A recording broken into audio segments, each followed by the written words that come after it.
ఈ దినం కూడా 4 మరొకమారు మనం చేరి రాగలిగిన దేవుడు చూపిన కృప కొరకై దేవాది దేవునికి వందనాలు, స్తోత్రాలు. మరి మన మధ్య ఉన్నటువంటి మరి ఆ, తాళ్ళూరి మరియమ్మ గారు మనకు ఒక పాట పాడి వినిపిస్తారు. ఆ మరియమ్మ గారు. వందనాలు అక్క అందరికి. చేరు వచ్చిన ఎస్సరి ప్రేరు గ్రూప్ వారందరికీ ప్రభు నామమున వందనాలు చెల్లిస్తూ ఉన్నానమ్మా. ఊహ కందని ప్రేమలో నా భావమే నీవు, హృదయమందు పరవశించు గానమే నీవు, మనసు నిండిన రమ్యమైన గమ్యమే నీవు, మరపురాని కలల సౌదం గురుతులే నీవు, ఎడబాయలేకున్నా నిజ స్నేహమే నీవు, నీ ప్రేమ కౌగిలిలో ఆనందమే నీవు, ఊహ కందని ప్రేమలోన భావమే నీవు, హృదయమందు పరవశించు గానమే నీవు, తల్లడిల్లే తల్లి కన్న మించి ప్రేమించి తనువు తీరే వరకు నన్ను విడువలేనంది, తల్లడిల్లే తల్లి కన్నా మించి ప్రేమించి తనువు తీరే వరకు నన్ను విడువలేనంది, అది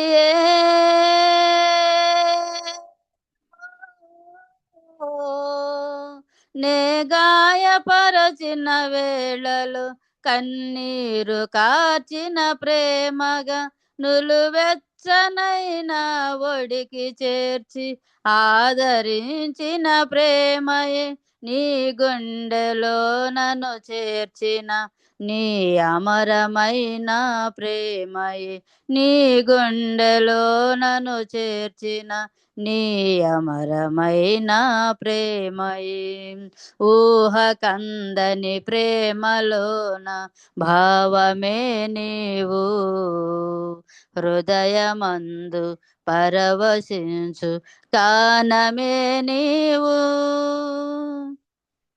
నింగి నేలను కలిపిన బలమైన వారధిగా నేల కొరిగిన జీవితాన్ని లేవనెత్తెనుగా, నింగి నేలను కలిపిన బలమైన వారధిగా నేల కొరిగిన జీవితాన్ని లేవనెత్తెనుగా, అది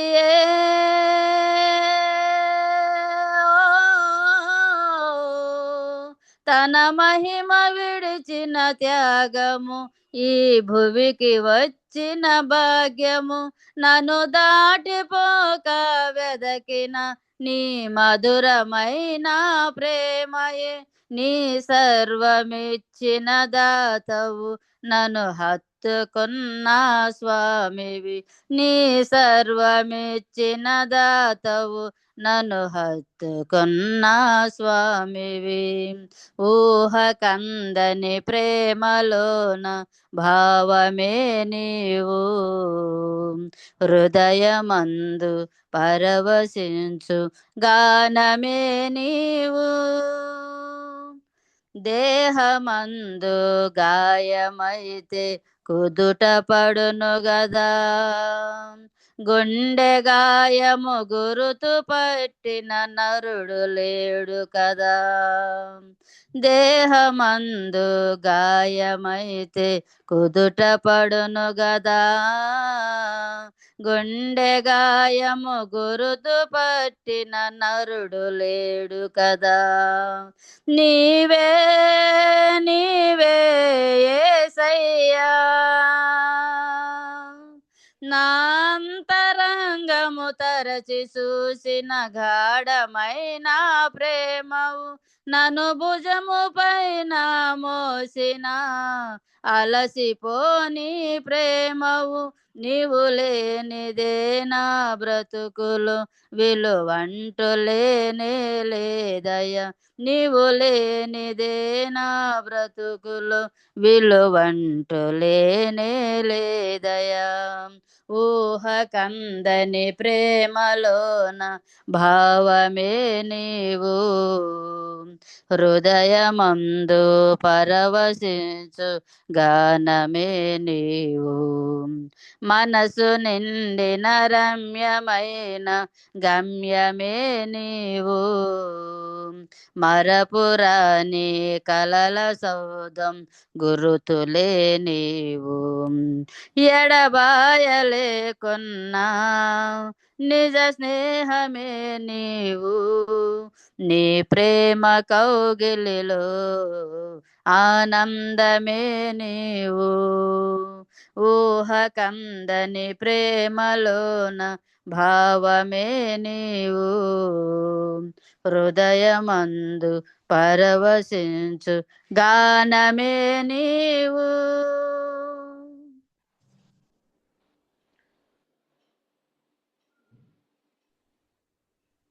చక్కటి పాట పాడి వినిపించిన తాళ్ళూరు మరియమ్మ గారికి ప్రభు నామంలో వందనాలు చెల్లిస్తున్నాము.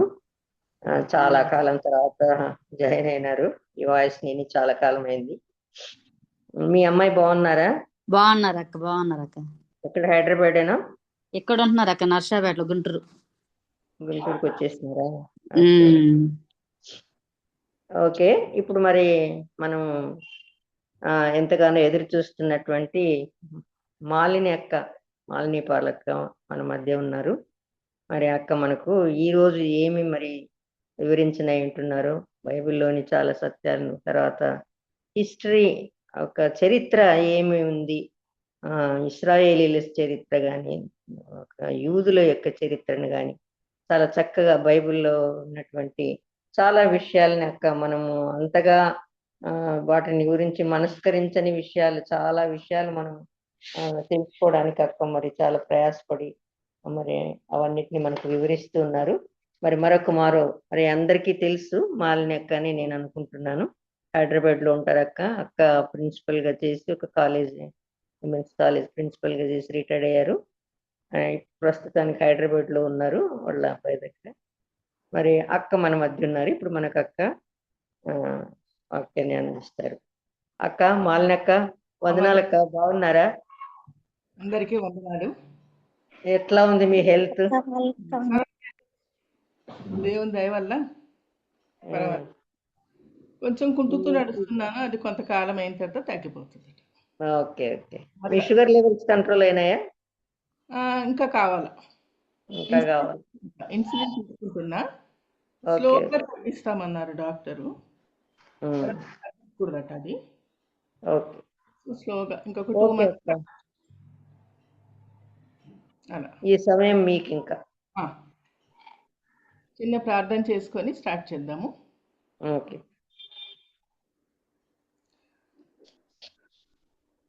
ప్రేమ నమ్మకం కలిగిన గొప్ప దేవ, ఎన్నో సంవత్సరాల నుండి ఎస్తేర్ ప్రేయర్ గ్రూప్ వాళ్ళు మీ సన్నిధిలో కూడుకొని ఆరాధిస్తూ స్తుతిస్తూ నీ వాక్యాన్ని ధ్యానిస్తుండగా నీ కృప, నీ ఐశ్వర్యము వీరందరి మీద కుమ్మరించుకొని మిమ్మల్ని వేడుకొంచున్నాను. ప్రభా, నిత్యము మీరు తోడుగా ఉండండి.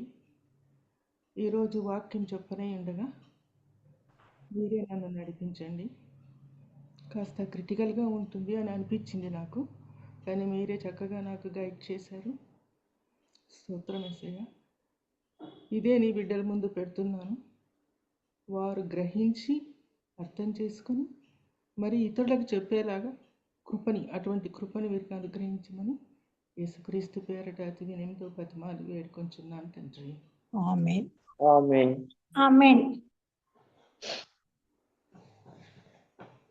ఈరోజు మనము చెప్పుకునే పాఠ్యాంశం ఏంటంటే హెడ్డింగ్ చూసుకుంటే ప్రపంచ రాజ్యాలు దాని ఆనవాళ్ళు లేకపోతే రుజువులు.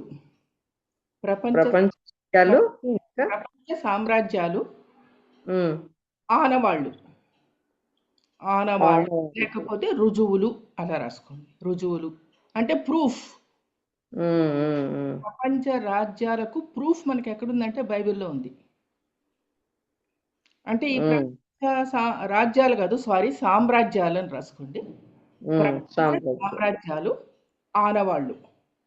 ఉమ్, రాజ్యానికి సామ్రాజ్యానికి డిఫరెన్స్ ఉన్నది.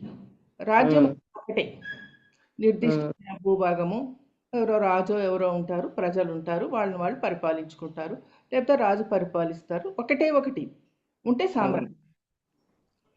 ఎక్కువ రాజ్యాలన్నీ కలిసి ఉంటే దాన్ని సామ్రాజ్యం అంటారు అనమాట. ఉమ్, మనం చూసేది సామ్రాజ్యం. ఈ సామ్రాజ్యాలు మనకు బైబిల్లో 6 సామ్రాజ్యాలు ఉన్నాయి. బైబిల్లో ఉమ్, సామ్రాజ్యాలు 6. అంటే ఎప్పటి నుండి చెప్తున్నా నేను? ఆది కాండం నుండి యేసయ్య పునరుత్థానం వరకు. ఆది ఉమ్, కాండం నుండి యేసయ్య పునరుత్థానం వరకు బైబిల్లో ఎన్ని ఉన్నాయంటే 6 ప్రపంచ రాజ్యాలు ఉన్నాయి. ఈ ప్రపంచ రాజ్యాల యొక్క రుజువులు, ఆనవాళ్ళు మనకు బైబిల్లో ఉన్నది. సామ్రాజ్యం పుట్టకముందే ఆనవాళ్ళు ఇచ్చేశారు బైబిల్లో. ఉదాహరణకు దానియేలు గ్రంథం. గ్రీకు సామ్రాజ్యం పుట్టలేదు, కానీ ఒక పొట్టేలుని చూపించి, ఒక మేకపోతుని చూపించి, దానికి బలమైన కొమ్ము, ఆ కొమ్మే అలెగ్జాండర్. ఆ కొమ్ము ఊడిపోతే మళ్ళీ 4 సామ్రాజ్యాలు అయ్యాయంటే తక్కిన నలుగురు సామంతులు వచ్చి దాన్ని ఆక్యుపై చేసుకున్నారు. అట్లాగూ ప్రత్యక్షంగా కాకుండా పరోక్షంగా చెప్పారు, ప్రత్యక్షంగా చెప్పారు. అందుకే బైబిల్ని మనం ఏమని పిలుస్తున్నామంటే రుజు ప్రమాణాల గ్రంథము అంటాం. రుజు ప్రమాణాల గ్రంథము. రుజు ప్రమాణాల గ్రంథము. ఇంకొక భక్తుడు ఏమన్నాడంటే లైబ్రరీ ఆఫ్ లైబ్రరీస్ అన్నాడు. Library of libraries. Bible is library of libraries. Hindu పండితులు కూడా బైబిల్ ఏమని పిలిచారంటే గ్రంథరాజము అన్నారు. గ్రంథరాజము అంత గొప్ప గ్రంథం అన్నమాట. ప్రవచనాలన్నీ ఉన్నాయండి, ప్రతి ప్రవచనము నెరవేర్చబడ్డాయి. తర్వాత మనకి ఇప్పుడు క్రిస్మస్ సీజన్ వస్తుంది కదా, ఏ ప్రవచనాలు నెరవేరే చూసుకుందాం ఇప్పుడు వీలుంటే. తర్వాత పునరుత్థానంలో కూడా ఎన్ని ప్రవచనాలు ఉన్నాయి, ఎన్నిసార్లు కొట్టారు, ఎట్లా కొడతారో అది కూడా మనకు బైబిల్లో ముందే చెప్పబడిందండి. అవన్నీ మనం ధ్యానించాలి. ఈరోజు మాత్రము సామ్రాజ్యాల గురించి ధ్యానిస్తాము. సో నేను చెప్పినట్టు ఎన్ని సామ్రాజ్యాలు ఉన్నాయనుకున్నాము? 6 సామ్రాజ్యాలు. ఈ సామ్రాజ్యాలు గురించి లేకపోతే బైబిల్లో ఉన్న విషయాల గురించి ఎందుకు రాశారు, ఎందుకు రాయబడవలసి వచ్చిందంటే యెషయా 38 చూడండి. యెషయా 38 నేను చదువుతాను, మీరు వినండి. రాబో దినములలో చిరకాలము వరకు నిత్యము సాక్షార్థముగా ఉండునట్లు నీవు వెళ్ళి వారి ఎదుట పలక మీద దీనిని వ్రాసి గ్రంథములో లిఖింపుము. చిరకాలము నిత్యము సాక్ష్యం ఉండినట్లు నువ్వు పలక మీద వ్రాసి దాన్ని గ్రంథంలో రాయమని యెషయా చెప్తున్నాడు యెహోవా దేవుడు. యెషయా ఎప్పుడు రాశారో తెలుసా అండి? యెషయా గ్రంథము 740 BC. యెషయా గ్రంథం రాసిన కాలము 740 BC. ఈ రాజ్యాలు అప్పుడు పుట్టలేదు. పుట్టకపోయినా దాని గురించి నువ్వు రాయాలి, గ్రంథంలో లిఖింపుమని చెప్తున్నాడు. ఎంత గొప్ప విషయమో ఒకసారి ఆలోచించండి. అట్లాగే మీరు రోమాకు రండి. రోమా గ్రంథం, కొత్త నిబంధన. రోమాకు వస్తే రోమా 15:4. రోమా 15:4 నేను చదువుతాను. ఏలయనగా ఓర్పు వలనను లేఖనముల వలనను ఆదరణ వలనను మనకు నిరీక్షణ కలుగుటకై పూర్వమందు వ్రాయబడినవన్నీ మనకు బోధ కలుగు నిమిత్తము వ్రాయబడి ఉన్నవి. సో పూర్వం ఎందుకు రాశారంటే మనకు ఓర్పు, ఆదరణ, నిరీక్షణ ఇవన్నీ మనకు కలగాలి, జ్ఞానం రావాలి మనకు. అందుకని వ్రాసాడు అని ఈ రోమా గ్రంథంలో మనకున్నది. రోమా అంటే మనకు న్యూ టెస్టిమెంట్కి వచ్చేసాము. సో ఓల్డ్ టెస్టిమెంట్లో యెషయా రాశాడు, న్యూ టెస్టిమెంట్లో రోమా రాశాడు. ఇవి చదవాలి, ఇవి నేర్చుకోవాలి. ఇవి నేర్చుకుంటేనే మనకు మంచిది అన్న విషయాన్ని మనకు బైబిల్ చెప్తున్నది. కాబట్టి మనం ఈ రుజు ప్రమాణాలు ఏమేమి ఉన్నాయి అవన్నీ చూద్దాం ఒక్కొక్కటి. ఇప్పుడు నేను చెప్పినట్టు బైబిల్ గ్రంథాన్ని అనుసరించి 6 సామ్రాజ్యాలు ఉన్నాయండి.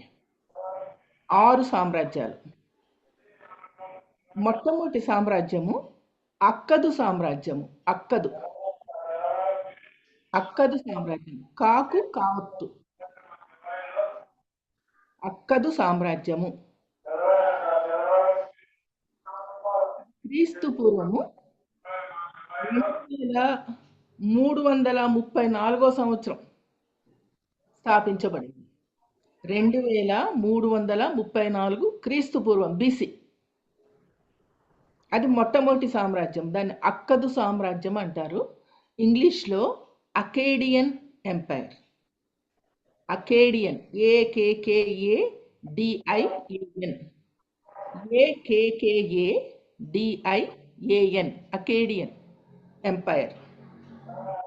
అది క్రీస్తుపూర్వము 2334 సంవత్సరంలో స్థాపించబడింది. రెండవది అష్షూరు సామ్రాజ్యం. ఇది మనకు సుపరిచితమే. అష్షూరు సామ్రాజ్యం అది 2025లో స్థాపించబడింది బీసీ. అష్షూరు సామ్రాజ్యము 2025లో స్థాపించబడింది.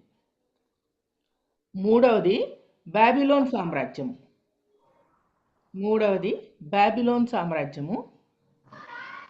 1894లో స్టార్ట్ అయింది బీసీ.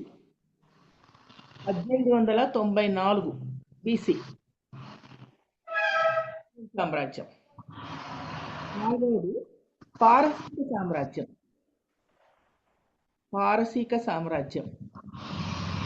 539 బీసీ. 539 బీసీ. ఐదవది గ్రీకు సామ్రాజ్యం. 336 బీసీ.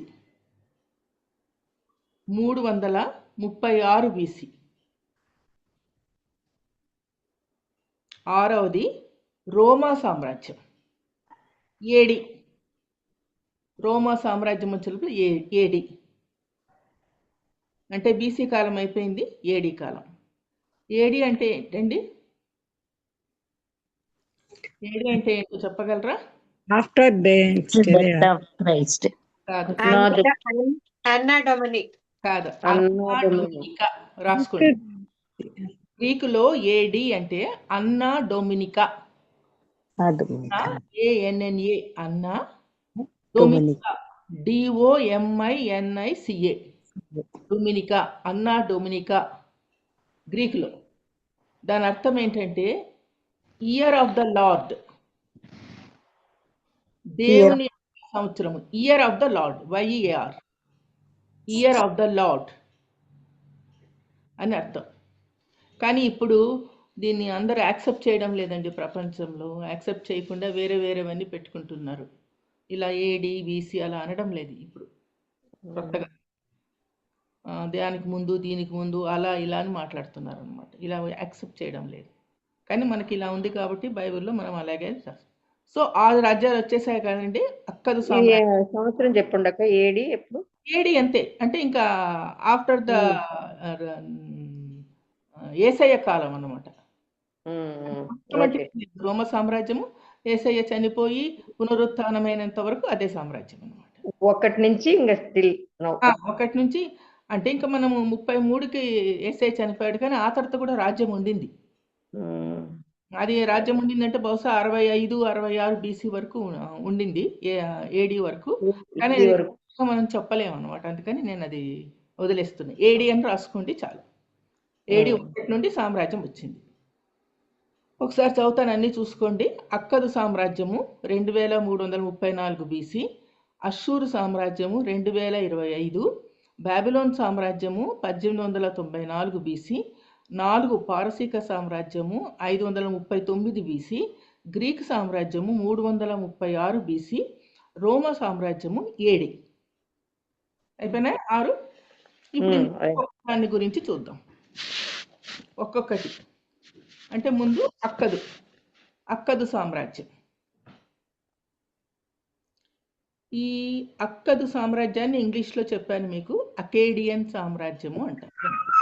అకేడియన్ ఎంపైర్. సరే, ఈ సామ్రాజ్యం గురించి చూస్తున్నప్పుడు అక్కదు సామ్రాజ్యానికి స్థాపకుడు సర్గోన్. అక్కదు సామ్రాజ్యానికి స్థాపకుడు Sargon, SARGON, Sargon the great.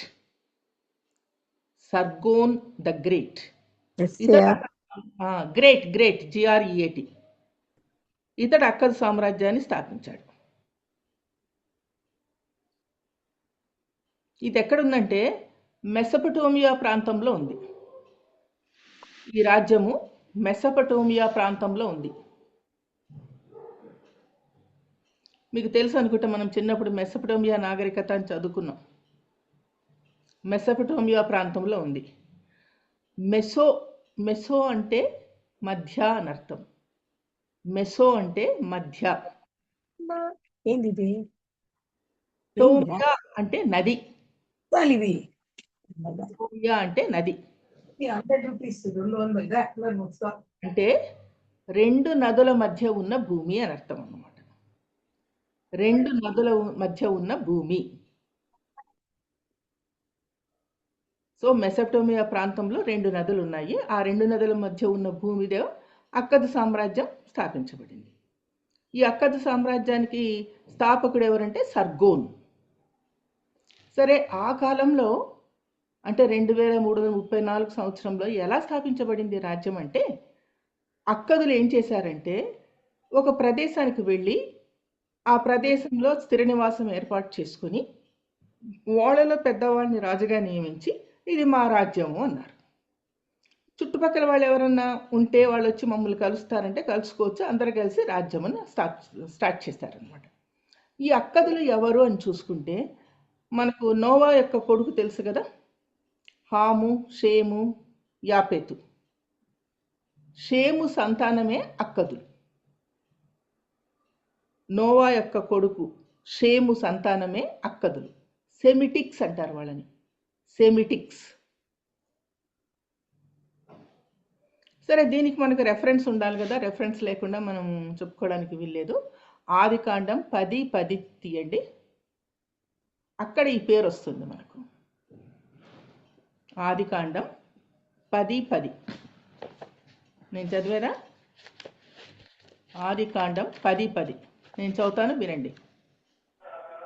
Shinar దేశములోని Babel, ఎరకు, Akkad, Calneh అను పట్టణములు అతని రాజ్యమునకు మొదలు. సో ఈ అక్కదు రాజ్యంలో ఏవేవి ఉన్నాయంటే షీనారు, బాబేలు, ఎరకు, కల్నే. ఈ రాజ్యాలన్నీ కలిస్తే అక్కదు రాజ్యం అయింది.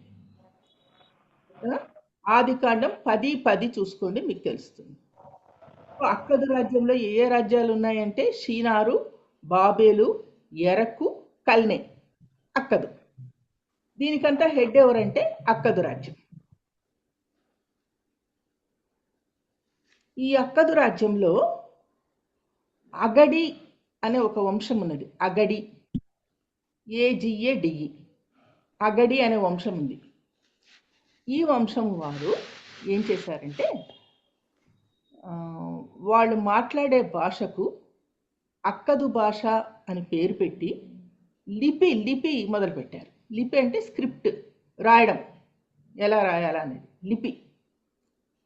సో లిపిని ప్రపంచంలో మొట్టమొదటిగా కనుగొన్న వాళ్ళు ఎవరంటే అగడి వంశపు వారు.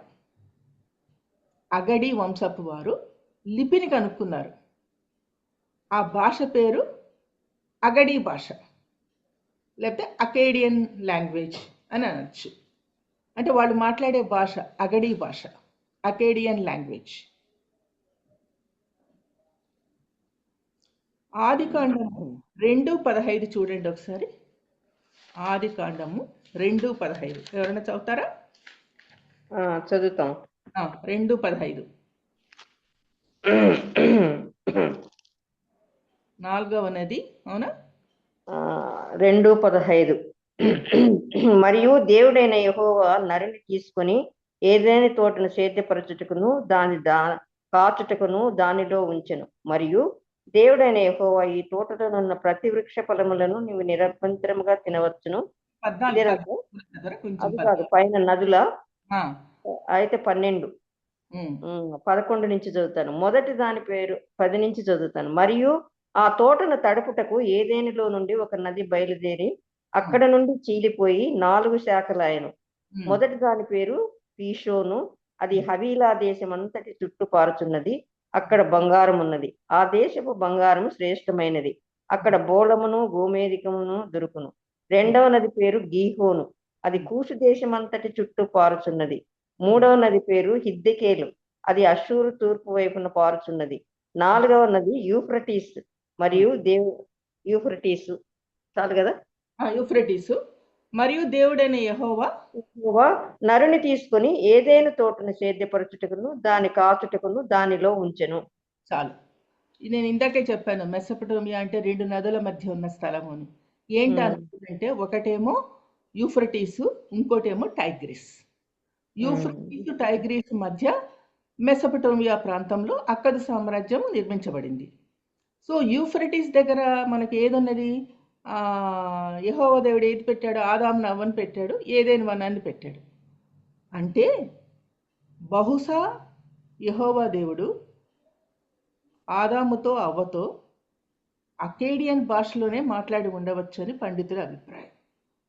ఏ భాషలో మాట్లాడారని రీసెర్చ్ చేస్తే వాళ్ళకు వచ్చిన ఆన్సర్ ఏంటంటే ఇదే, అగడి భాషలోనే యెహోవా దేవుడు ఆదాముతో అవ్వతో మాట్లాడి ఉండవచ్చు. ఎందుకు అలా కన్క్లూషన్కి వచ్చారంటే వాళ్ళు నివసించింది కూడా ఇక్కడే యూఫ్రటీస్. వాళ్ళు ఏదైనా మనం కూడా యూఫ్రటీస్ నది దగ్గర, వీళ్ళు నివసించింది టైగ్రిస్ నది దగ్గర. ఇంకా ఆ తర్వాత ఇంకెవరు లేరు మనుషులు, అప్పుడు వీళ్ళే ఉన్నారు. అందుకని బహుశా యెహోవా దేవుడు వీళ్ళతో అగడి భాషలోనే మాట్లాడి ఉండవచ్చు అని పండితుల అభిప్రాయం. ఈ భాష నేటికి కూడా ఉన్నదండి. నేటికి కూడా ఈ భాష అమెరికా ఒక యూనివర్సిటీలో, యూకే ఒక యూనివర్సిటీలో నేటికి కూడా ఈ భాషని ఓరియంటల్ లాంగ్వేజెస్ సెక్షన్లో చెప్తారు. ఈ భాష ప్రపంచంలో 20 లేరంట ఈ భాష తెలిసిన వాళ్ళు. వాళ్ళలో మన దేశస్థుడు ఒక ఆయన ఉన్నాడు. ఆయన పేరు ఏంటంటే డాక్టర్ మణి ఆనంద్. డాక్టర్ మణి ఆనంద్ పగిడిపల్లి. ఆయన లండన్లో చదువుకున్నారట. ఆయన ఒకసారి టీవీలో చెప్పారు ఈ భాష గురించి. అప్పుడు నేను రాసుకున్నాను, అది మీకు చెప్తున్నాను అనమాట. డాక్టర్ మణి ఆనంద్, పగిడిపల్లి, లండన్. ఇప్పుడు లండన్లో ఉన్న ఆయనకు రీడింగ్ రైటింగ్ వచ్చు ఈ భాష. ఈ భాష ఎలా ఉంటుందంటే బొమ్మలు ఆర్టిస్టులు వేస్తారు చూడండి, పుల్లల్లాగా. ఇప్పుడు ఒక ఆడ బొమ్మ ఏమంటే ఇట్లా ఇట్లా ఇట్లా అనేస్తారు, అది ఆడబొమ్మలాగా కనిపిస్తుంది. చిన్న పిల్ల అంటే అట్లా గీతలు పెడితే చిన్న పిల్ల, కుక్క బొమ్మ అంటే అట్లా అంటే కుక్క బొమ్మ, ఇలా అంటే జింక, అలా వేస్తారు కొంతమంది ఆర్టిస్టులు. అది ఉన్నదట. అలా రాసి అలా చిన్న చిన్న బొమ్మలు వేసి పక్కన దాని గురించి రాసేవాళ్ళట. అది అక్కదు భాష యొక్క ప్రత్యేకత. ఈజిప్షియన్స్ అట్లనే రాస్తారు కదక్క, వాళ్ళ లిపి కూడా బొమ్మలతోనే. అది ఈజిప్టులో తర్వాత వచ్చింది అది. వీళ్ళని చూసి వాళ్ళు నేర్చుకున్నారు. వాళ్ళకన్నా ముందున్నది ఇది అనమాట అక్కది. సో వీళ్ళు ఏంటంటే నదీ ప్రాంతం కదా, పచ్చి మట్టి, మెత్తటి మట్టి దొరికేదట. ఆ మట్టితో పలకలు రౌండ్గా స్క్వేర్గా అట్లా చేసి దాని మీద పచ్చి మట్టి మీద బొమ్మలు వేసి దాని మీద రాసి దాన్ని ఎండబెట్టి కాల్చి రంగులు వేసి పెట్టేవాళ్ళట, ఒక లైబ్రరీ లాగా. ఇది పని. ఈవెన్ అబ్రహాం కూడా మీరు చదవండి తర్వాత, అబ్రహాం కూడా ఇలాగే చేస్తూ ఉండేవాడట. ఈ బొమ్మలు వేసి రాసి టాబ్లెట్స్, దీన్ని ఎబ్లాస్ అంటారు. ఎబ్లాస్, EVLAS. ఎబ్లాస్ అంటే ఇట్లా పలకలు చేసి పెడతారనమాట. ఇంకా తర్వాత ఎవరైనా చదువుకోవచ్చని. ఈ పలకలు నేటికి కూడా బ్రిటిష్ మ్యూజియంలో ఉన్నాయి. దీన్ని వాళ్ళు ఏమని పిలిచారంటే మెసొపటోమియన్ స్క్రిప్చర్స్ అని పిలిచారు. ఈ పలకలు నేటికి కూడా బ్రిటిష్ మ్యూజియంలో ఉన్నాయి. దీన్ని ఏమని పిలిచారంటే మెసొపటోమియన్ స్క్రిప్చర్స్ అని పిలిచారు. తర్వాత సెమిటిక్ లాంగ్వేజ్ అన్నారు. కొంతమంది అకేడియన్ లాంగ్వేజ్ అనకుండా సెమిటిక్ లాంగ్వేజ్ అన్నారు. కానీ మనకు బైబిల్ డిక్షనరీలో అకేడియన్ లాంగ్వేజ్ అని ఉందన్నమాట. అందుకే నేను అదే చెప్తున్నాను. సెమిటిక్ లాంగ్వేజ్ అని కూడా. సెమిటిక్ అంటే హాము వంశాన్ని సెమిటిక్స్ అంటారు. హాము వంశాన్ని సెమిటిక్స్ అంటారు. అందుకే సెమిటిక్ లాంగ్వేజ్ అన్నారనమాట. ఈ అకేడియన్ ఈ అక్కదు సామ్రాజ్యానికి చెందిన వాళ్ళు రాజ్యాకాంక్ష లేదు వాళ్ళకి. ఆ రాజ్యాన్ని జయిస్తాం, వాళ్ళని జయిస్తాము, ఇంకా సామ్రాజ్యాన్ని విస్తీర్ణం చేస్తాం, అట్లాంటివన్నీ ఏమీ లేవు వాళ్ళకి. ఇక్కడ ఏమైందంటే హాము కుమారుడైన కూషు కుమారుడు నిమ్రోదు. మీకు ఆదికాండం 10వ అధ్యాయంలో కనిపిస్తాడు చూడండి. ఇందాక మనం ఆదికాండం 10వ అధ్యాయము 8 చదవండి. ఆదికాండం 10:8. కూషు నిమ్రోదును కనెను. అతడు భూమి మీద పరాక్రమశాలి అయిండుటకు ఆరంభించెను. అతడు యెహోవా ఎదుట పరాక్రమం గల వేటగాడు కాబట్టి యెహోవా ఎదుట పరాక్రమం గల వేటగాడైన నిమ్రోదు వలె అను లోకోక్తి కలదు. షీనారు దేశంలోని బాబేలు, ఎరెకు, అక్కదు, కల్నే అను పట్టణములు అతని రాజ్యమునకు మొదలు. ఆ దేశంలో నుండి అష్షూరుకు బయలుదేరి వెళ్లి నీనివెను, ఆ దేశంలో నుండి అష్షూరుకు బయలుదేరి వెళ్లి నీనివెను, రహోబోతీరును, కాలహును, నీనేవెకును, కాలహుకును మధ్యనున్న రెసెనును కట్టించెను. ఇదే సరే, ఎవరు చేశారు ఈ పని? ఆ రాజ్యాల నుండి అంటే అన్ని ఆక్యుపై చేసుకుంటూ వెళ్ళిపోయి నిమ్రోదు. ఈ నిమ్రోదు ఎవరు? కూషు కుమారుడు. ఈ కూషు ఎవరు? హాము కుమారుడు. ఈ హాము ఎవరు? నోవా కుమారుడు. ఇతడు చాలా పరాక్రమశాలి కాబట్టి ఆ దేశాన్ని జయించేసేసి ఎంతవరకు వెళ్ళాడు అంటే ఇంకా పైకి వెళ్ళాడు, ఉత్తరానికి వెళ్ళాడు. ఉత్తరానికి వెళ్ళి ఏ రాజ్యాన్ని జయించాడంటే మనకు బాగా బైబిల్లో చూపిస్తున్నారు మనకు. నినివే, రహబోతు, కాలహు, ఇవి రాజ్యాలన్నింటినీ జయించాడు. జయించి ఒక పెద్ద రాజ్యాన్ని స్థాపించాడు. అదే ఏంటంటే అష్షూరు సామ్రాజ్యం. సో నంబర్ 2 మనం దేనికి వెళ్ళాలా? అష్షూరు సామ్రాజ్యానికి. ఇప్పుడు ఇది అక్కదు సామ్రాజ్యం అయిపోయింది, అష్షూరు సామ్రాజ్యానికి రండి. నంబర్ 2 అష్షూరు సామ్రాజ్యం. అష్షూరు సామ్రాజ్యం ఈ సామ్రాజ్యాన్ని స్థాపించిన వ్యక్తి ఉంటే ఎవరు అంటే మనం ఇందాకే చూసుకున్నాము. ఇతని పేరు నిమ్రోదు. ఆదికాండం 10:11 ఉంది చూడండి. అష్షూరు, నినివే, రహబోతు, కాలహును కట్టించి అష్షూరు రాజ్యాన్ని స్థాపించాడు ఇతడు. అష్షూరు రాజ్యం ఎప్పుడు స్థాపించబడిందంటే 2025 BC. 2025 BC. మీకు ఆదికాండం ఎప్పుడు రాశారో చెప్పాను కదా నేను ఒకసారి. 1450. ఆదికాండం రాసింది 1450. ఈ రాజ్యం స్థాపించబడింది 2025. ఇప్పుడు మీకు అర్థమవుతున్నదా? రాజ్యము స్థాపించక ముందే ఆదికాండంలో దీని గురించి చెప్పారు. రుజువు ప్రమాణాలు ఎంత బాగా మనకు రుజు ప్రమాణాల గ్రంథం అని ఎందుకు అంటున్నామంటే ఇది కారణం. రాజ్యం ఇంకా స్థాపించబడక ముందే ఇవన్నీ జయిస్తాడు, నినివే రాజధాని చేసుకుంటాడు అని చెప్పేశారు. ఆదికాండం 10:8లోనే చెప్పాడు, హాము కుమారుడు చేస్తాడు ఈ పని. ఇంత గొప్ప సంగతిని బైబిలు స్థాపించబడక ముందే చెప్పేసింది. 1450 మోషే రాసింది ఆదికాండాన్ని 1450 సంవత్సరం రాశాడండి. అప్పుడే చెప్పాడు. ఎందుకంటే మనకున్న 66 గ్రంథాలు మనుషులు రాసింది కాదు, పరిశుద్ధాత్ముడు రాశాడు, మనుషుల చేత రాయించాడు, తెలుసు రాశాడు. కానీ పురావస్తు శాస్త్రజ్ఞులు ఉంటారు కదా, మనకు ఆర్కియాలజిస్ట్ అంటారు, పురావస్తు, ఆ తర్వాత చరిత్రకారులు, వీళ్ళు కూడా కనుక్కుంటూ ఉంటారు ఏ రాజ్యం ఎప్పుడు పుట్టింది, ఏం చేసింది.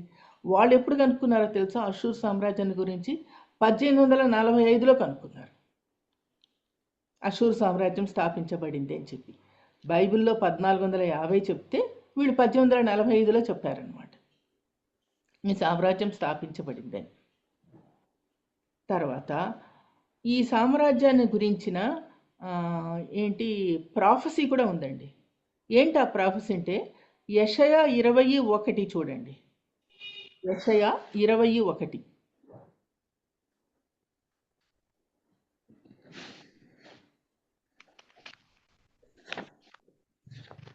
యెషయా 21. అష్షూరు రాజైన ఆ, సర్గోమ తర్తానును పంపగా అతడు అష్టోదునకు వచ్చి ఉమ్, సంవత్సరమున అష్టోదీయులతో యుద్ధం చేసి వారిని పట్టుకొనెను. చాలా ఆ చాలు. సో అష్షూరు రాజు అష్టోదును పట్టుకొనెను. ఇది ఎవరు ప్రవచించారండి? యెషయా. యెషయా గ్రంథం ఎప్పుడు రాశారో తెలుసా అండి? 760 BC. ఎక్కడైనా బ్రాకెట్లో రాసుకోండి. యెషయా గ్రంథం రాసింది యెషయా 760 BC. అష్షూరు సామ్రాజ్యం స్థాపించబడింది ఈ 2025. ఈ అష్షూరు పట్టుకుంటారని అప్పుడే చెప్పేశారు.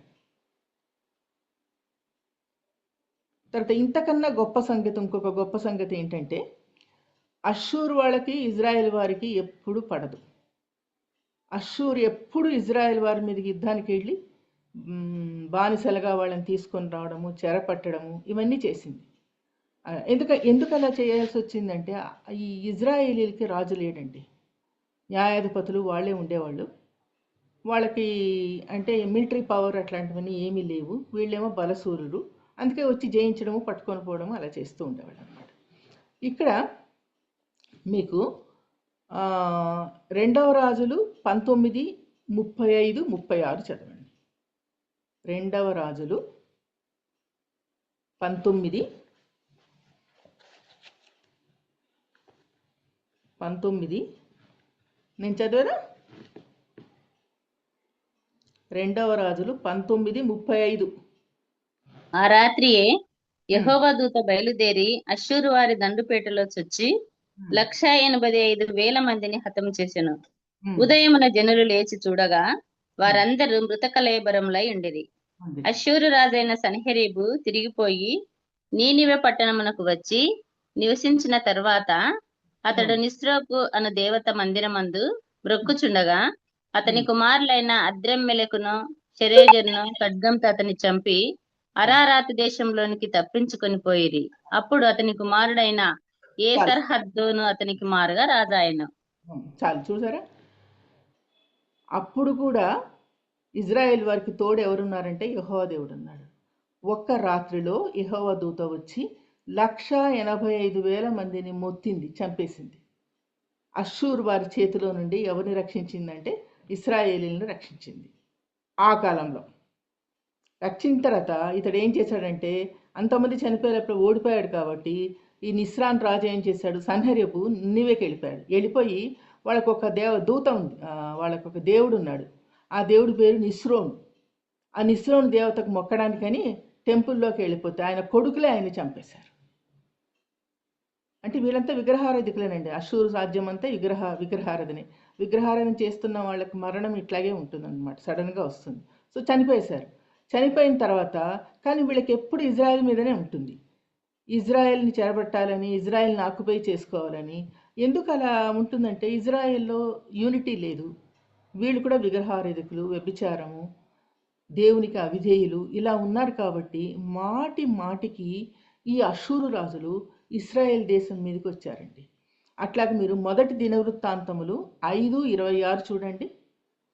మొదటి దినవృత్తాంతములు 5:26. కాబట్టి ఇశ్రాయేలుల దేవుడు అష్షూరు రాజైన పూలు మనస్సును, అష్షూరు రాజైన తిగ్లత్ పిలేసెరు మనస్సును రేపగా అతడు రూబేనీయులను, గాదీలను, మనష్షే అద్రగోతపు వారిని చెరపట్టి నేటికి కనబడుచున్నట్లుగా హాలహునకు, హాబోరునకును, హారాకును, గోజాను నది ప్రాంతములకును వారిని కొనిపోయెను. చూసారా? ఇప్పటికి కూడా అంటే దినవృత్తాంతములలో మనం చదువుతుంటే 5:26లో ఇజ్రాయెల్ని చెరపట్టుకొని తీసుకెళ్ళిపోయారు. వాళ్ళని రక్షించే వాళ్ళు ఎవరు లేరు, ఎందుకంటే వాళ్ళు దేవునికి విధేయంగా లేరు. అట్లాగే 2వ రాజులు 17:5లో కూడా చూడండి, చెరపట్టుకొని తీసుకెళ్లారు అష్షూరు వాళ్ళు వచ్చి. అంటే ఇతను సన్హెరీబు చనిపోయాడు కానీ ఆయన కొడుకులు రాజులు అయ్యారు కదా, వాళ్ళు వచ్చారు మళ్ళా. వాళ్ళు వచ్చి వాళ్ళు పట్టుకొని పోయారు. 2వ రాజులు 17:5 చూడండి. 17:5. 17:5.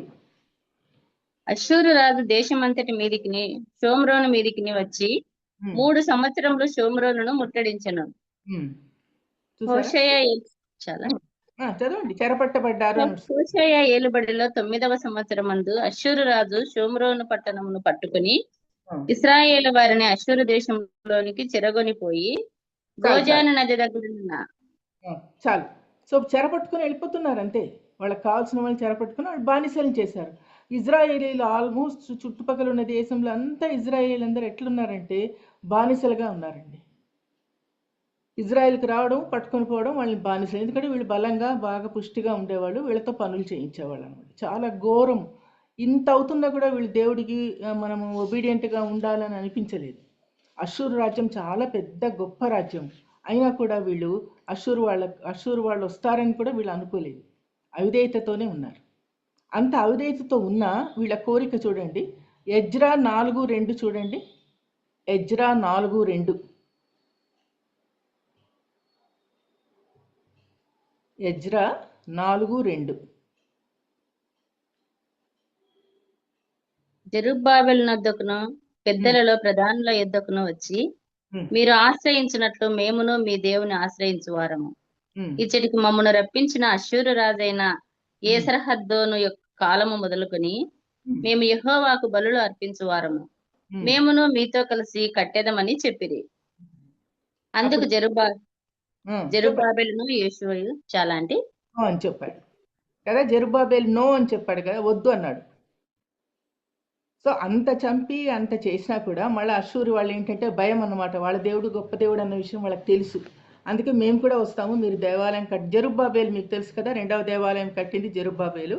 ఎప్పుడైనా దేవుడు పర్మిషన్ ఇస్తే దేవాలయం ఎలా కట్టబడింది, ఏం చేసిందో అవి చూసుకుందాం మనం. మొట్టమొదటి దేవాలయం మనకు సోలొమన్ కట్టాడు. దాన్ని నెబుకద్నెజరు పూర్తిగా కాల్చివేసి అక్కడ ఉన్న బంగారు అంతా తీసుకొని వెళ్ళిపోయాడు. ఆ తర్వాత 2వ టెంపుల్ కట్టిందేమో జెరుబ్బాబెలు ఫౌండేషన్ వేసి, తర్వాత మధ్యలో ఆగిపోయింది. ఆ తర్వాత ఎజ్రా, హగ్గయి, ఇర్మియా వీళ్ళందరూ కలిసి దాన్ని పూర్తి చేసేశారు. 2వ టెంపుల్. ఈ 2వ టెంపుల్ కట్టడానికని జెరుబ్బాబెలు పోతున్నాడు, కోరేష్ పర్మిషన్ తీసుకొని. పోతున్నప్పుడు వీళ్ళు మేము వస్తామన్నారు. కానీ వీళ్ళు ఏమన్నారంటే వద్దన్నారు. ఎందుకంటే వీళ్ళు పాపము విగ్రహారాధికులు వద్దు అన్నారు. సో అట్లాగూ వీళ్ళు యుద్ధాలు చేస్తూ ఉన్నారు. కానీ ఏది కోల్పోతున్నారంటే నిజమైన దేవుణ్ణి వాళ్ళు కనుక్కోలేదు. అందుకని వాళ్ళ రాజ్యం ఉండలేదు, పాడైపోయింది. ఆ రాజ్యం ఎలా పాడైపోయింది అనేది మనకు యెషయానే చెప్తాడు చూడండి. యెషయా 31:7 చూడండి. యెషయా 31:7. నేను చదివేదా? యెషయా 31:7.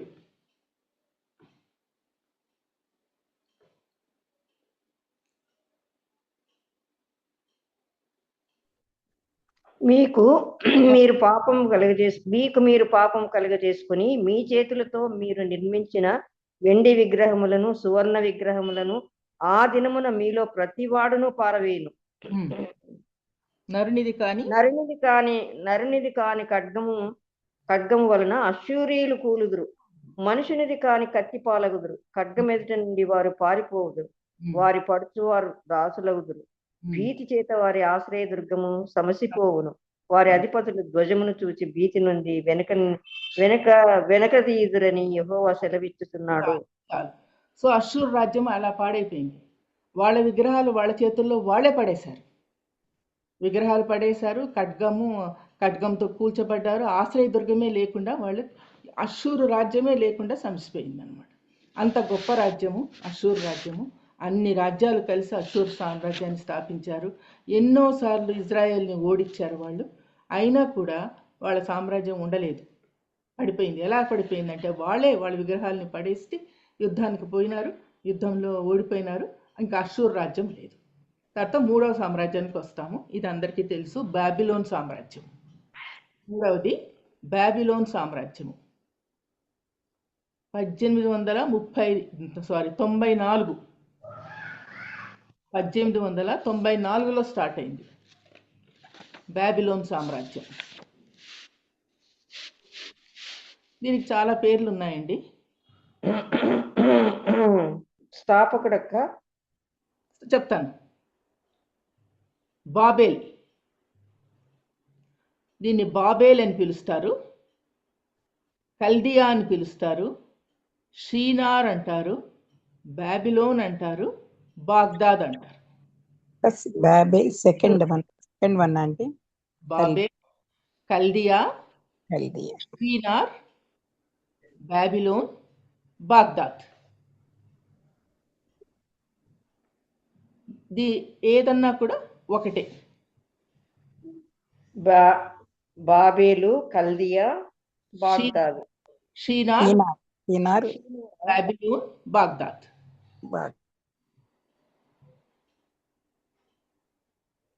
ఇది కూడా యూఫ్రటీస్ నది ప్రాంతంలో, మెసొపటోమియా ప్రాంతంలోనే ఉన్నది. ఇది కూడా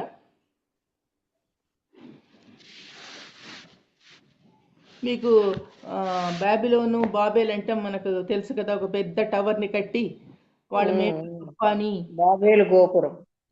ఆదికాండం 10:10లో ఉంది. బాబేలు గోపురాన్ని కడితే దూతలు వాళ్ళని చెదరగొట్టేస్తే వాళ్ళు అక్కడ ఉండకుండా వెళ్ళిపోయారు. అదే బాబేలు సామ్రాజ్యం అన్నమాట. ఇది కూడా మనకు మెసొపటోమియా ప్రాంతంలోనే ఉన్నది. బాబేలు కూడా మెసొపటోమియా ప్రాంతంలోనే వెలసింది.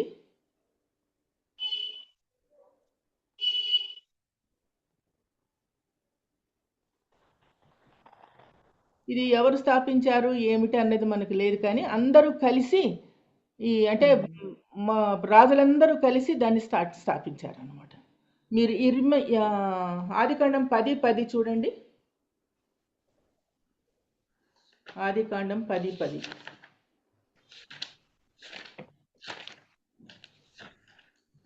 షీనారు దేశంలోని బాబెలు, ఎరెకు, అక్కదు, కల్నే అను పట్టణములు అతని రాజ్యమునకు మొదలు.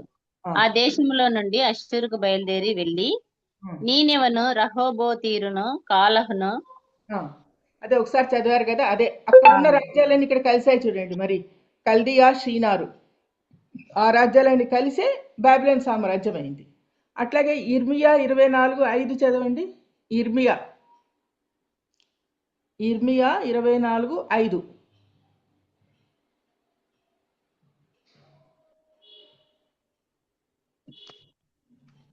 అక్కడే ఇశ్రాయేలు దేవుడైన యెహోవా ఆజ్ఞ ఇచ్చినదేమనగా, వారికి మేలు కలగవలెనని ఈ స్థలము నుండి నేను కల్దీయుల దేశమునకు చెరగా పంపు యూదులను ఒకడు ఈ మంచి అంజూరపు పండ్లను లక్ష్య పెట్టుచున్నాను.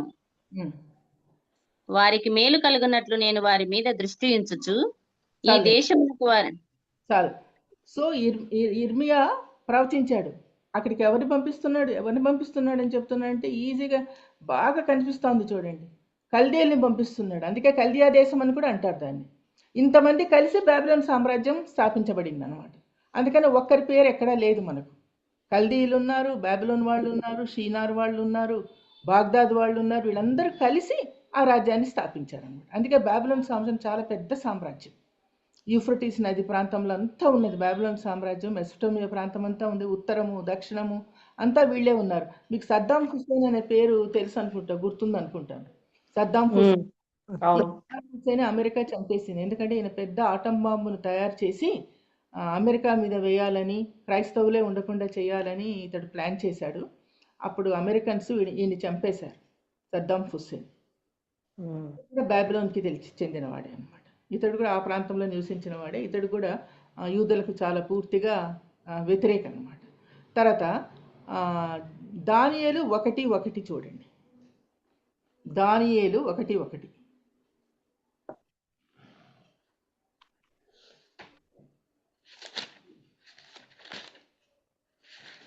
దానియేలు 1:1. రాజగు యెహోయాకీము ఏలుబడిలో 3వ సంవత్సరమున బబులోను రాజగు నెబుకద్నెజరు యెరూషలేము మీదికి వచ్చి దాన్ని ముట్టడి వేయగా ప్రభువు.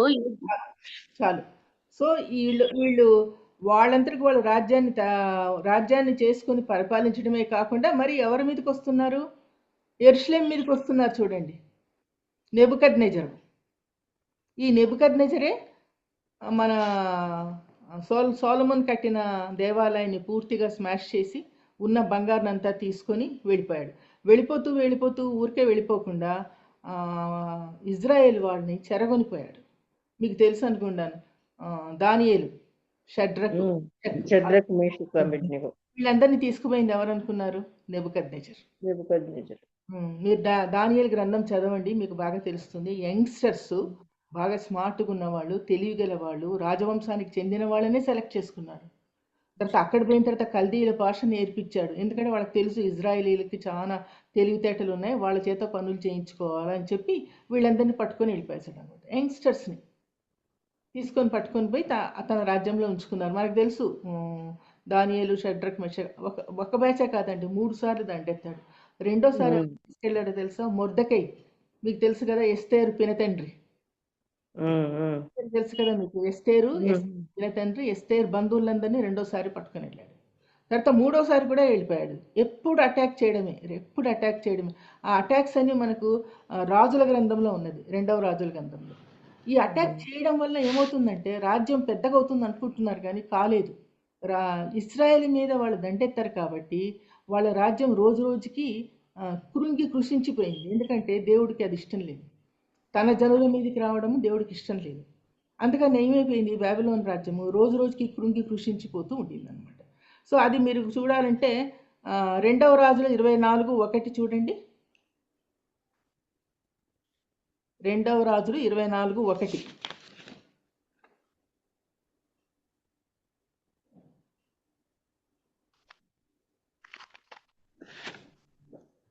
యెహోయాకీము దినములలో బబులోను రాజైన నెబుకద్నెజరు యెరూషలేము మీదికి వచ్చెను.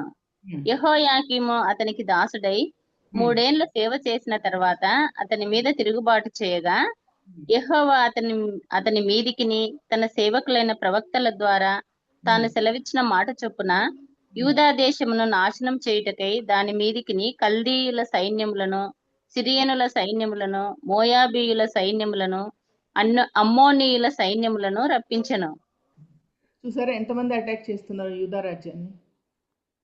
దేవుని యొక్క అండ వాళ్ళకి లేకపోయేసరికి ఈ అన్యులు, విగ్రహారాధికులు వీళ్ళందరినీ అటాక్ చేసి ఇజ్రాయెల్ దేశమే లేకుండా చేయాలని చూస్తున్నారు. వాళ్ళకి బాగున్నాయి, వాళ్ళకి బాబిలోన్ సామ్రాజ్యం అంటే అతిపెద్ద సామ్రాజ్యం అండి, చరిత్రలో బాగా మంచి పేరున్న సామ్రాజ్యం. కానీ ఏం చేస్తాము, ఎప్పుడు ఇజ్రాయెల్ వాళ్ళ మీదనే పడి చేస్తున్నారు, దండెత్తుతున్నారు, ఇజ్రాయెల్ వాళ్ళని బానిసలుగా తీసుకెళ్ళిపోతున్నాడు. Always war between Babylon and యూదా, ఆల్వేస్. ఇప్పుడు ఒకసారి దానియేలు 5:30 చూడండి. దానియేలు 5:30. 5:30.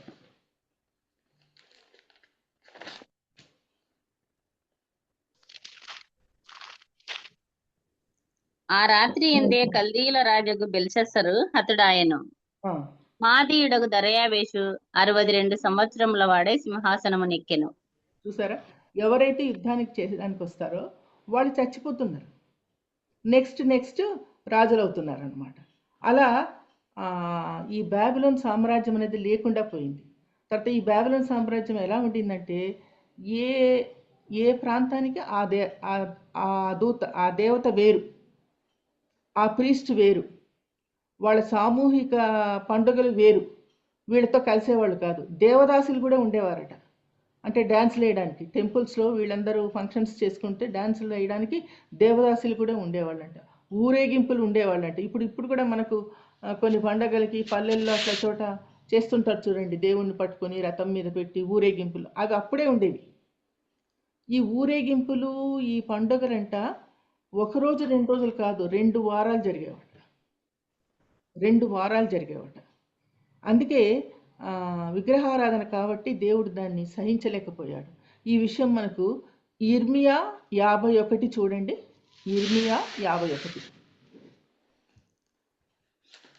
ఇర్మియా 51.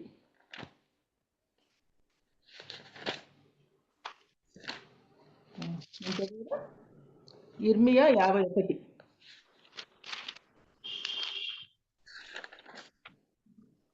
మొదటి వచనమా? కాదు, 17 చదవండి. 17. తెలివి లేక ప్రతి మనుష్యుడు పశుప్రాయుడు, పోతపోయి ప్రతి వాడును తాను చేసిన విగ్రహమును బట్టి అవమానముందును. అతడు పోత పోసినది మాయారూపము, దానిలో ప్రాణం ఏమీయూ లేదు.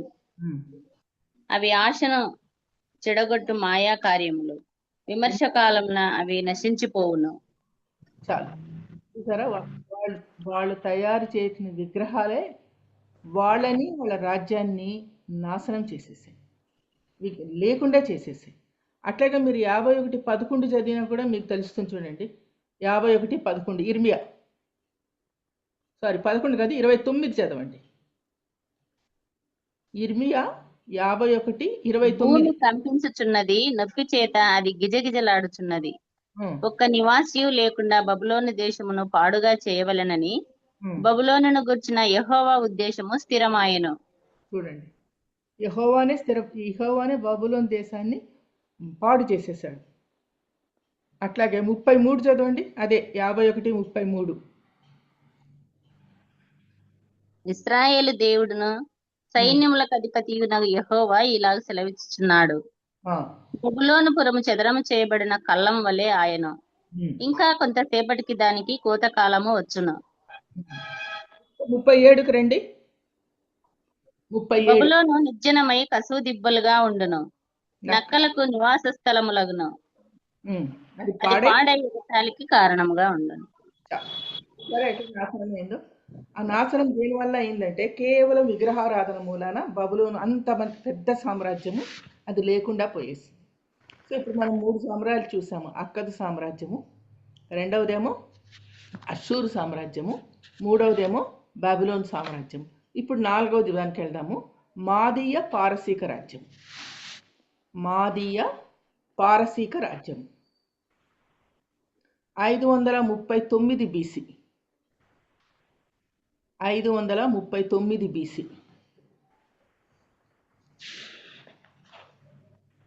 ఒకసారి మనం దీని గురించి చెప్పుకున్నాము, పారసీక దేశం గురించి. ఆదికాండం 10:22. ఆదికాండం 10:22 ఏలాము అనింది. పారసీక రాజ్యం యొక్క పేరు ఏలాము అనింది. తర్వాత 2వ దినవృత్తాంతములు 36:22. 2వ దినవృత్తాంతములు 36:22 అక్కడ పారసీకము అనుంది. పారసీకము అనుంది. చదువుతారా, పర్వాలేదంటారా? పారసీకము, దాన్ని ఇంగ్లీష్లో పర్షియా అన్నారు. ఇంగ్లీష్లో పర్షియా అన్నారు. ఇదే ఇరాన్. ఇదే ఇరాన్. ఇప్పుడు ఇరాన్ ఈ పేరుతోనే ఇప్పుడు కూడా కొనసాగింపబడుతుంది. 1934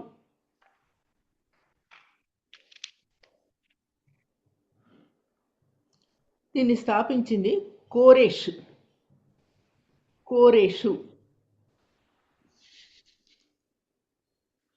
ఈ రాజ్యాన్ని స్థాపించింది కోరేషు. ఇతడు మాదీయుడు. అందుకే దీనికి ఏమని పేరు వచ్చిందంటే మాదీయ పారసీక రాజ్యము అన్నారు. మాదీయ పారసీక రాజ్యము.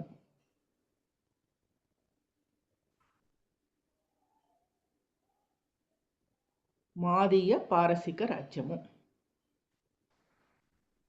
దీన్ని పురావస్తు శాస్త్రజ్ఞులు ఎప్పుడు కనుక్కున్నారంటే 1897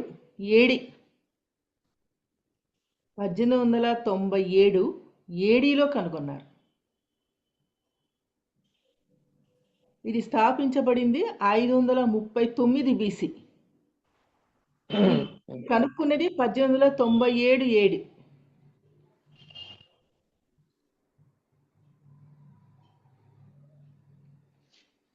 తర్వాత యెషయా 44:28.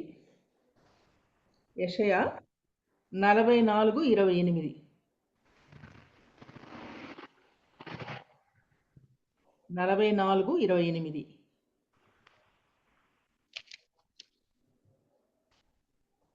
చదువుతారా? కోరెషుతో నా మంద కాపరి, నా చిత్తమంతయు నెరవేర్చువాడా అని చెప్పువాడను నేనే. యెరూషలేముతో నీవు కట్టబడదువనియు, దేవాలయమునకు పునాది వేయబడదువనియు నేను చెప్పుచున్నాను. చాలు. చూసారా, ఆయన పుట్టక ముందే కోరేషు పారసీక రాజు అవుతాడని, దేవాలయం కడతాడని, యూదులని బానిసలుగా ఉన్న యూదుల్ని విడిపిస్తాడని యెషయా ప్రవచించాడండి. అసలు ఏ గ్రంథంలోనైనా ఈ విధంగా ఉందా? ఏ గ్రంథమైనా తీసుకోండి, ఇంత ముందుగా ప్రవచించడం ఉందా? లేదండి. ఇంత పెద్ద మాదీయ పారసీక రాజ్యం అంటే పెద్ద రాజ్యం అండి. అట్లాంటి రాజ్యం పుడుతుంది, దానికి ఎవరితో రాజు అవుతాడంటే కోరేష్ అవుతాడని ఆయన పుట్టక ముందే చెప్పేశారు. వీళ్ళు అన్యుడు, కోరేషు అన్యుడు. కానీ దేవుడు దేవాలయాన్ని ఎవరి చేత కట్టించాడండి? కోరేష్తో కట్టించాడు. ఎంత గొప్ప సంగతి ఒకసారి ఆలోచించండి. యూదులందరూ అప్పటికే యూదులందరూ వాళ్ళ దేశంలో ఎట్లా ఉన్నారంటే బానిసలుగా ఉంటే అందరికీ విడుదల చేశాడు. ఈ పారసీక రాజ్యానికి రాజధాని ఏదంటే షూషను కోట. షూషను కోట మనం విన్నాం, ఇది ఎస్తేర్ చదువుతున్నప్పుడు. షూషను కోట పారసీక రాజ్యం క్యాపిటల్ షూషను కోట. బ్రాకెట్లో రాసుకోండి, వింటర్ క్యాపిటల్. వింటర్ క్యాపిటల్ ఇగ్బతానా. ఇగ్బతానా కాకు బావత్తు, ఇగ్బతానా. ఇటుక రాసినప్పుడు ఈ రాస్తామే, ఆ ఈ కాకు బావత్తు తానా. ఇగ్బతానా అనేది సెరిమోనియల్ క్యాపిటల్.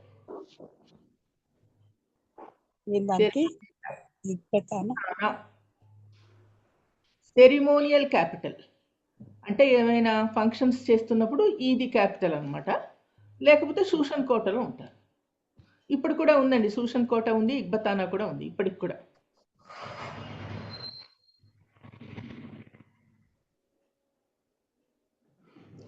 కోరేష్ని దేవుడు ఎందుకు సెలెక్ట్ చేసుకున్నాడంటే ఇతడు భయభక్తులు కలిగిన వాడు, భయం ఎక్కువ ఉంది, దేవుడు అంటే భయం ఉంది.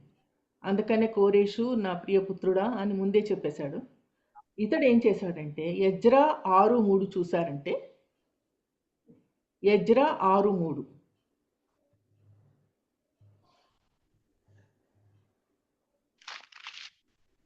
ఎజ్రా 6:3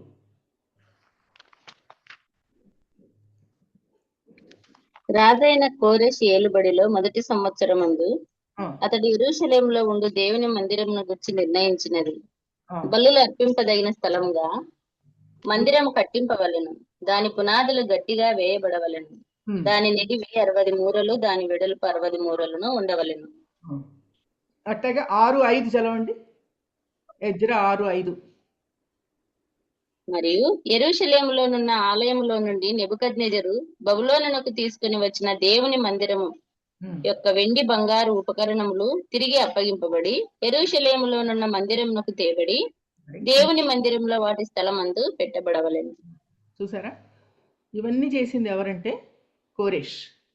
ఆర్డర్స్ పాస్ చేశాడు టెంపుల్ కట్టాలని, బాగా స్ట్రాంగ్గా కట్టండి, ఇంత వెడల్పు ఇంత పొడుగు ఉండాలని ఆర్డర్స్ స్టార్ట్ చేశాడు. అంతేకాదు నెబుకద్నెజరు ఎత్తుకొని వచ్చిన బంగారంతా వీళ్ళకి ఇచ్చాడు. 3 దఫాలుగా వచ్చారండి, మీరు చరిత్ర చదివితే తెలుస్తుంది. ఎందుకంటే 20 సంవత్సరాలు చెరలోకి వెళ్ళిపోయారు వాళ్ళు. చెరలోకి వెళ్ళిపోయిన తర్వాత ఒక్కొక్క బ్యాచ్ వచ్చేసింది. ఎక్కడికి? యెరూషలేంకి వచ్చింది. ఫస్ట్ బ్యాచ్ లో వీళ్ళు ఉన్నారు, జెరుబ్బాబెలు ఉన్నాడు ఫస్ట్ బ్యాచ్ లో వచ్చి అప్పుడు సుమారుగా 50,000 మంది వచ్చారు అన్నారు. అంతమందికట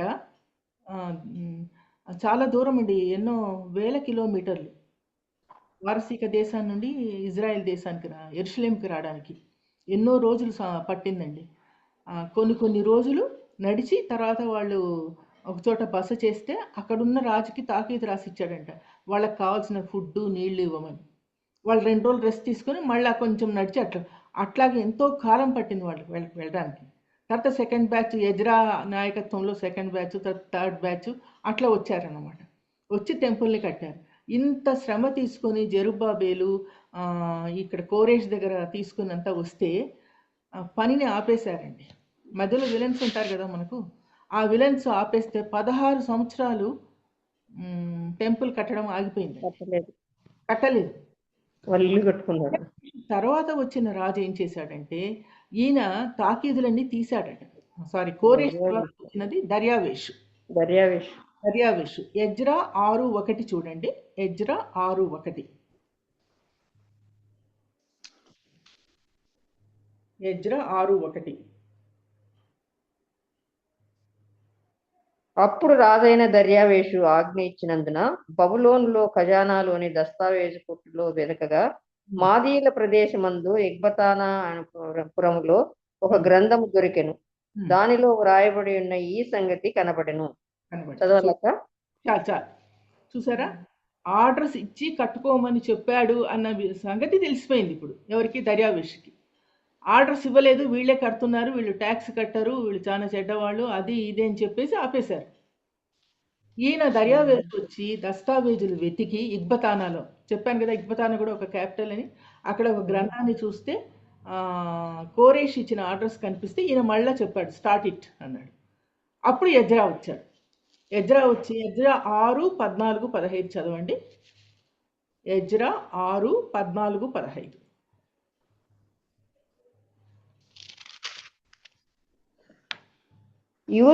యూదుల పెద్దలు కట్టించుచు ప్రవక్త అయిన హగ్గయి ఇద్దో కుమారుడైన జకర్యాయు హెచ్చరించుచున్నందున పని బాగుగా జరిపిరి. ఈ ప్రకారము ఇశ్రాయేలీల దేవుని ఆజ్ఞను అనుసరించి వారు కట్టించుచు కోరేషు, దర్యావేషు, అర్తహషస్త అను పారసీక దేశపు రాజుల ఆజ్ఞ చొప్పున ఆ పని సమాప్తి చేసిరి. చూసారా, ఎవరండి రాజులు కట్టింది? యూదులు కాదు వాళ్ళు. కోరేషు, దర్యావేషు, అర్తహషస్త, అహష్వరోషు, వీళ్ళు ముగ్గురు కట్టించారు. వీళ్ళకి సాయం చేసింది ఎవరంటే ఎజ్రా, హగ్గయి, జెరుబ్బాబేలు, వీళ్ళు. అప్పుడు టెంపుల్ అయిపోయింది. 516 BCలో టెంపుల్ అయిపోయింది. ఎంత గొప్ప సంగతి వాళ్ళ చేత కట్టించాడు దేవుడు అంటే, వాళ్ళ మనసులలోని మార్చే దేవుడే కదండి. తర్వాత ఇర్మియా 51:11 చూడండి. ఇర్మియా 51:11.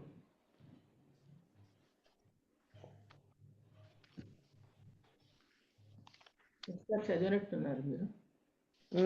ఇందాక చదివామక్క. బాణములు చేయడి, కేడములు పట్టుకొనిడి, బబులోను నశింపచేయుటకు యెహోవా ఆలోచించుచున్నాడు. మాదీయుల రాజుల మనస్సును దాని మీదకి రేపుచున్నాడు. అది యెహోవా చేయు ప్రతిదండన, తన మందిరమును గూర్చి ఆయన చేయు ప్రతిదండన. బబులోను ప్రాకారముల పాడుకుడి, ధ్వజము నిలబెట్టుడి.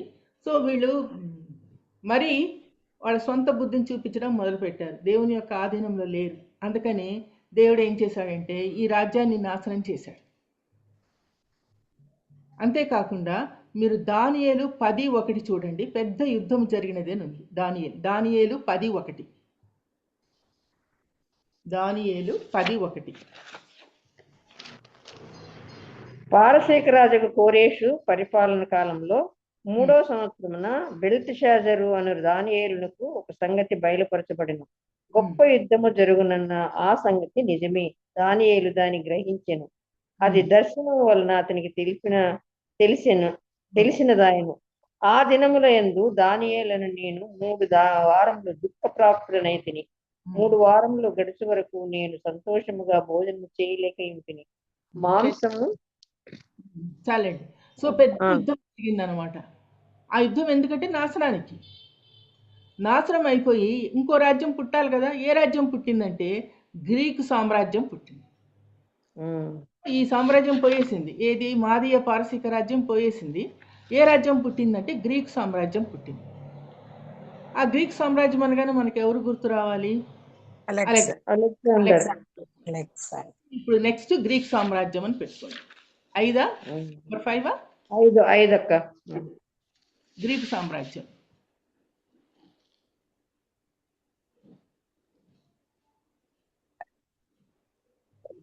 కానీ అంతకు ముందే వాళ్ళ నాన్న కూడా ఉన్నాడు. కానీ మనం గ్రీక్ సామ్రాజ్యం అనగానే అలెగ్జాండరే గుర్తుపెట్టుకుంటాం. అలెగ్జాండర్. యెషయా 3:5 చూస్తారా? యెషయా 3:5. యెషయా 3:5. ప్రజలలో ఒకడిట్లును మరొకడట్లును ప్రతివాడు తన పొరుగువానిని ఒత్తుడు చేయును. పెద్దవాని పైని బాలుడును గనుని పైన నీచుడును గర్వించి తిరస్కారముగా నడుచును. 3:5 మీరు చదివేది? అవునండి. యెషయా. అవునండి. తప్పు చెప్పినట్టున్నాను. చదవండి, కంటిన్యూ చేయండి. ప్రజలలో ఒకరిట్లును మరొకరిట్లును ప్రతివాడు తన పొరుగువానిని ఒత్తిడి చేయును. పెద్దవాని పైన బాలుడును ఘనుని పైన నీచుడును గర్వించి తిరస్కారంగా నడుచును. ఇవన్నీ గ్రీకుల యొక్క లక్షణాలండి. ఒకడు తన తండ్రి ఇంట తన సహోదరుని గ్రీకు అలెగ్జాండరు చిన్నవాడైన పెద్దవాళ్ళ మీద ఎదురు తిరిగాడు, అందుకని అది ప్రవచింపబడింది అనమాట. ఏదైతేనేమి చాలా రాజ్యకాంక్ష కలిగిన వాడు, మనం చిన్నప్పుడు కూడా చదువుకున్నాము. ప్రపంచ ప్రఖ్యాత వారియర్ ఎవరంటే మనకు గుర్తొచ్చేది ఈ అలెగ్జాండరే. ఈ అలెగ్జాండర్ గురించి మనకు ఎలా ఉందంటే దానియేలు ఎక్కువగా ప్రవచించాడు. దానియేలు గ్రంథంలో ఎక్కువగా ప్రవచనములు ఉన్నాయి. ఈ గ్రీకు సామ్రాజ్యానికి క్యాపిటల్ ఏదంటే ఏథెన్స్. ఏథెన్స్ స్థాపించింది అలెగ్జాండరు, దీనికి రాజధాని ఏథెన్స్. తర్వాత చాలా పురాతనమైన స్థలం ఇది, గ్రీకు నాగరికత, గ్రీకు ఎవరు ఏ దేశాలు మంచివంటే స్పార్టా, క్రీట్, ఒలింపిక్, మాసిడోనియా. ఇవి చాలా ఇంపార్టెంట్ రాజ్యాలు. Sparta, Crete, Olympia, Macedonia. ఈ మాసిడోనియా నుంచి మన మదర్ తెరీసా నేటివ్ ప్లేస్ అండి మాసిడోనియా. తర్వాత ఒలింపిక్ గేమ్స్ కూడా ఇక్కడే స్టార్ట్ అయ్యాయి. ప్రపంచ నాగరికతలలో మెసొపటోమియా నాగరికత ఎంత పురాతనమైనదో గ్రీకు నాగరికత కూడా అంత పురాతనమైనది. దూరం, గ్రీకు అంటే దూరంగా ఉంది, ఇదేమో టైగ్రీసు యూఫ్రటీస్ నది మధ్యలో. ఇది అలా కాదు, గ్రీకు రోమా దగ్గర ఈ గ్రీకు నాగరికత ఉండింది అనమాట. వీళ్ళు జ్ఞానానికి అధిక ప్రాధాన్యత ఇస్తారు గ్రీకులు. ఫిలాసఫీ స్టార్ట్ అయింది మనకి ఇక్కడే. ఫిలాసఫీ అంటే నేను ఒకసారి చెప్పాను, సోఫియా అంటే నాలెడ్జ్, ఫిలో అంటే లవ్. ఎవరైతే నాలెడ్జ్ని ఎక్కువగా ప్రేమిస్తారో వాళ్ళు ఫిలాసఫర్స్ అనమాట. సోఫియా. ఫిలో అంటే లవ్, సోఫియా అంటే నాలెడ్జ్. తర్వాత ప్రపంచ ప్రఖ్యాతిగాంచిన సోక్రటీసు, ప్లేటో, అరిస్టాటిల్, వీళ్ళు ఈ తత్వవేత్తలందరూ ఇక్కడే గ్రీకు రాజ్యానికి సంబంధించిన వాళ్ళే. తర్వాత అలెగ్జాండరు అరిస్టాటిల్ శిష్యుడు.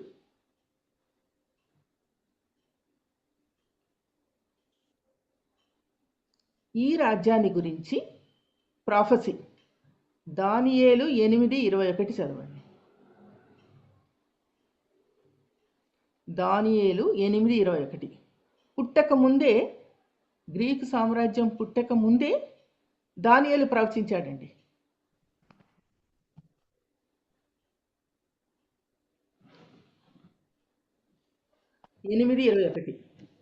బొచ్చుగల ఆ మేకపోతు గ్రేకుల రాజు దాని 2 కన్నుల మధ్యనున్న ఆ పెద్ద కొమ్ము వారి మొదటి రాజును సూచించుతున్నది.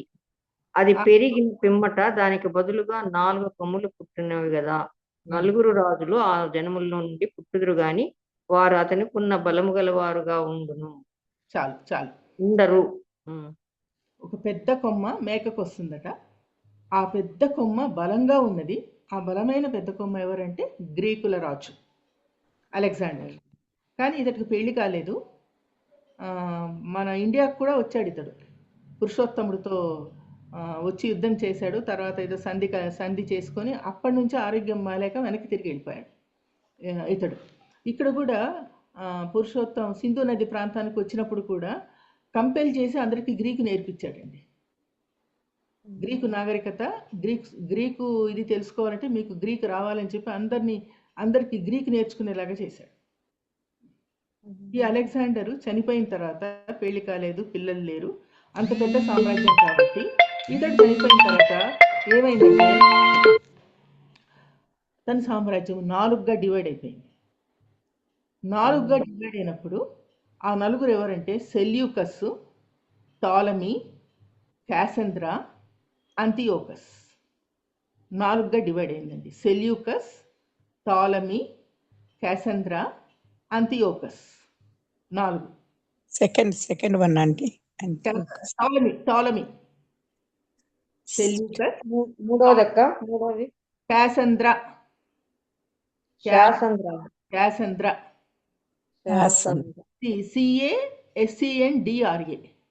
క్యాసంద్రా. CASCENDRA Cassandra. అంతియోకస్ 4వ వాడు Antiochus. Epiphanes Antiochus Epiphanes. Second one madam aunty. Ptolemy Ptolemy TTOLOMY P silent. Ptolemy. Seleucus. అంటే వీళ్ళందరూ సైన్యాధిపతులు. ఎవరికి? అలెగ్జాండర్కి. వీళ్ళే ఆక్యుపై 4గా డివైడ్ చేసుకుని ఆక్యుపై చేసేసుకున్నారు. వీళ్ళలో 4వ వాడు చాలా చెడ్డవాడు, 2వ వాడు చాలా మంచివాడు. ఎందుకు ఆ మాట మంచివాడు అంటున్నానంటే, టాలమీ ఏం చేశాడంటే యూదుల్ని చాలా ప్రేమించి, యూదా గోత్రాలు 12 కదా, ఒక్కొక్క గోత్రం నుండి 6 మందిని సెలెక్ట్ చేసి, అంటే అప్పుడు ఎంతమంది అయ్యారు మొత్తము? 12 6 72 మంది. 72. ఈ 72 మందితో హీబ్రూలో ఉన్న బైబుల్ని గ్రీకులో ట్రాన్స్లేట్ చేయించాడండి. ఒక్కొక్క గోత్రం నుండి 6 మందిని సెలెక్ట్ చేసి మొత్తం 72 మందితో హీబ్రూలో ఉన్న బైబుల్ను గ్రీకులో ట్రాన్స్లేట్ చేయించాడండి. ఇదే మొట్టమొదటి ట్రాన్స్లేషన్. హీబ్రూలో ఉన్న బైబుల్ని మొట్టమొదటిగా ట్రాన్స్లేట్ చేసింది ఈ టాలమీని. అందుకే అది చాలా గొప్పవాడు అంటున్నాను.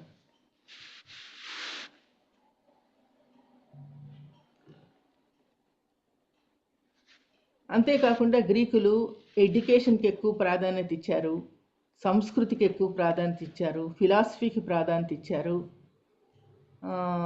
అంటే మంచి మంచి నేర్పించారు ప్రజలకి, చదువుకి ఇంపార్టెన్స్ ఇచ్చారు. ఈ సైన్యాధిపతులందరూ మంచివాళ్లే కానీ ఎక్సెప్ట్ ఆ 4వ వాడు ఉన్నాడు కదా, ఎవరు? యాంటియోకస్ ఎపిఫానస్. అతడు చాలా చెడ్డవాడు. ఈ వీళ్ళ మీద యుద్ధానికి వెళ్ళి అంతా ఆక్యుపై చేసుకొని అలా చేయాలని చేశాడు. కానీ అలెగ్జాండర్ లేడు కాబట్టి వీళ్ళ మీద చెప్పడానికి ఎవరు లేకపోయారు. అందుకే రాజ్యం ఏమైపోయిందంటే 4గా చీలిపోయింది. ఫిలిప్ అనే రాజ్యాన్ని స్థాపించాడు. ఫిలిప్ అనే రాజ్యాన్ని స్థాపించాడు. ఈ ఫిలిప్ ఎవరంటే అలెగ్జాండర్ తండ్రి. ఆయన పేరు మీద ఒక ప్రాంతాన్ని పెట్టి అక్కడ సైనిక స్థావరాన్ని పెట్టాడు. యుద్ధ సామగ్రి, సైనిక స్థావరము, శిక్షణ, ఇది మిలిటరీ శిక్షణ, ఇవన్నీ చేయించేవాడు. ఎక్కడ? ఫిలిప్ అనే ప్లేస్లో. తర్వాత తెస్సలోనిక అని కూడా మనకు బైబిల్లో ఒక గ్రంథాలు ఉన్నాయి. 1 తెస్సలోనికైలు, 2వ తెస్సలోనికైలు అని. తెస్సలోనిక ఎవరో తెలుసా? అలెగ్జాండర్. తెస్సలోనిక అలెగ్జాండర్ చెల్లెలి పేరండి అది. తెస్సలోనిక అలెగ్జాండర్ చెల్లి పేరు.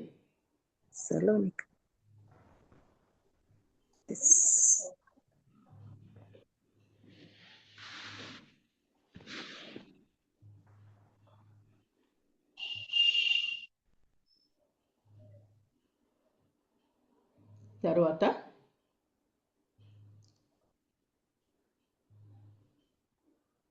అపోస్తుల కార్యములు 14:1 చూడండి.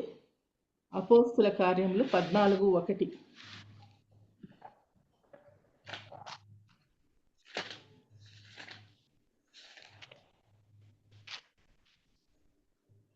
ఈకొనియలో జరిగినదేమనగా, వారు కూడి యూదుల సమాజ మందిరంలో ప్రవేశించి తేటగా బోధించినందున అనేకులు యూదులను గ్రీసు దేశస్థులను విశ్వసించిరి. చూడండి, చూసారా? వీళ్ళకి జ్ఞానం ఉన్నదండి. నేను ముందే చెప్పా, గ్రీకులకు జ్ఞానం అంటే చాలా ఇష్టము. సో జ్ఞానం ఉంది కాబట్టి అర్థం చేసుకొని చాలామంది క్రైస్తవులు అయ్యారంట. అట్లాగే 1 తెస్సలోనికయ 2:2 చదవండి. 1 తెస్సలోనికయ 2:2.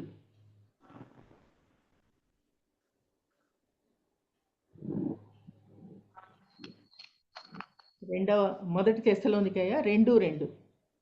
మీరెరిగినట్టే మేము ఫిలిప్పీలో ముందు శ్రమపడి అవమానం పొంది ఎంతో పోరాటంతో దేవుని సువార్తను మీకు బోధించుటకై మన దేవుని యందు ధైర్యం తెచ్చుకుంటామని మీకు తెలియను. చూడండి, చూసారా? జ్ఞానం తెచ్చుకున్నారు, ధైర్యం తెచ్చుకున్నారు, క్రైస్తవులు అయ్యారు.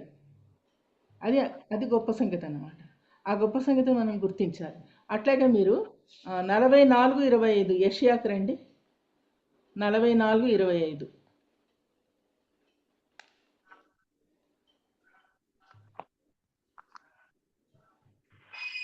యెషయా 44:25.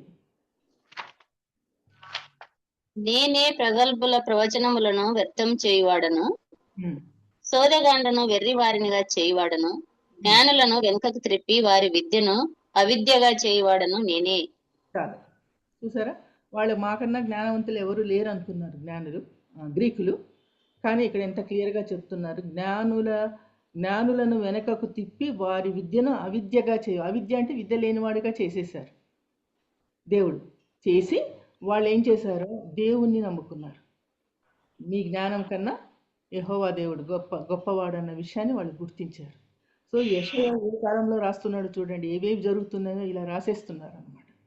అట్లాగే రాను ఏమైపోయిందంటే, ఈ గ్రీకుల సామ్రాజ్యం 4గా డివైడ్ అయిపోయి, ఈ చెడ్డవాడని చెప్పాను కదా, అంతియోక్ ఎపిఫానస్ అంతియోకస్ తక్కిన రాజ్యాలను కూడా వాళ్ళ మీద కూడా యుద్ధానికి వెళ్ళి ఇతడు ఒక్కడే ఉండడానికి చేశాడు. కానీ అతన్ని కూడా వేరే వాళ్ళు చంపేసే లోపల గ్రీక్ సామ్రాజ్యం నాశనం అయిపోయింది. నెక్స్ట్ వచ్చిన సామ్రాజ్యం ఏంటంటే రోమా సామ్రాజ్యం. ఇది రోమా. రోమా సామ్రాజ్యం. టైం ఉందా? ఒక 5 minutes? అవునక్క, 5 నిమిషాలే ఉంది కరెక్ట్ గా. 5 నిమిషాలు అయిపోయిస్తానులే. సరే, గ్రీక్ సామ్రాజ్యం తర్వాత రోమా సామ్రాజ్యము. ఇది టైబర్ నది మీద ఉంది రోమా. ఎక్కడక్క? టైబర్ నది మీద ఉంది. గ్రీకు లాటిన్ భాషలు మాట్లాడతారు. విగ్రహారాధన ఎక్కువ. రాజును కూడా పూజించాలి.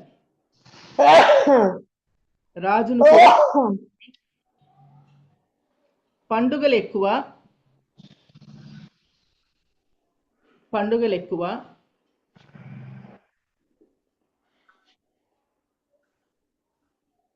విందులు వినోదాలు ఎక్కువ.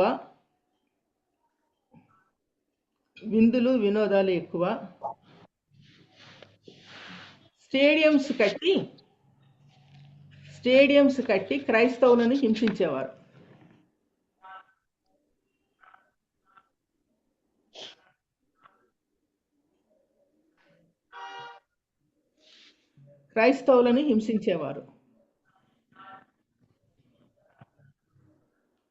తర్వాత మీరు చదువుకోండి, దానియేలు 2:43-44.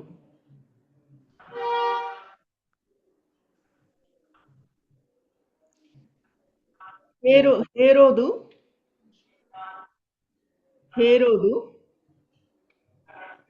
యేసయ్య 2 సంవత్సరాల పిల్లవాడిగా ఉన్నప్పుడే చంప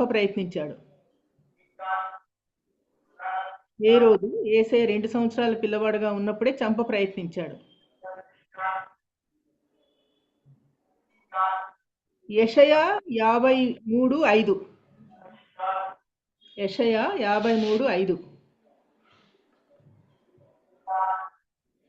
70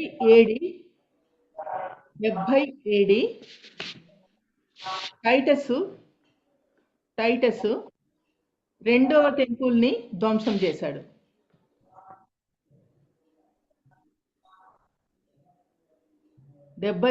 టైటస్ టెంపుల్ని ధ్వంసం చేశాడు.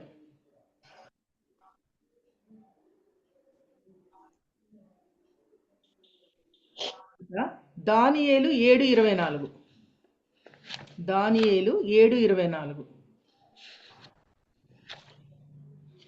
అంత్యకాలంలో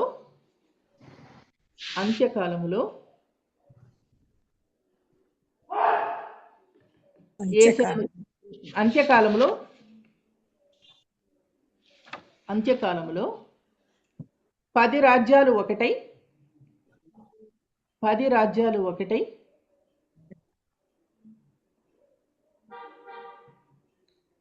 ప్రపంచాన్ని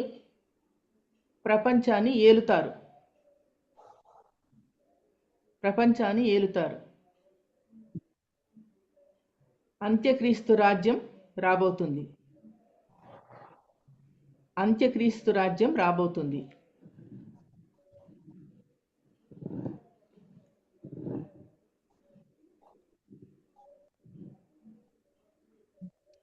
చివరికి రోమా సామ్రాజ్యం నాశనమైంది. చివరికి రోమా సామ్రాజ్యం నాశనమైంది.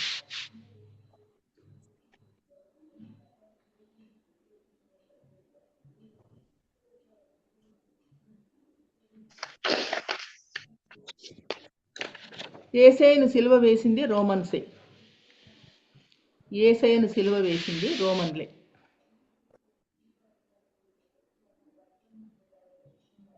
పునరుత్థానాన్ని కూడా యాక్సెప్ట్ చేయలేదు. పునరుత్థానాన్ని కూడా యాక్సెప్ట్ చేయలేదు.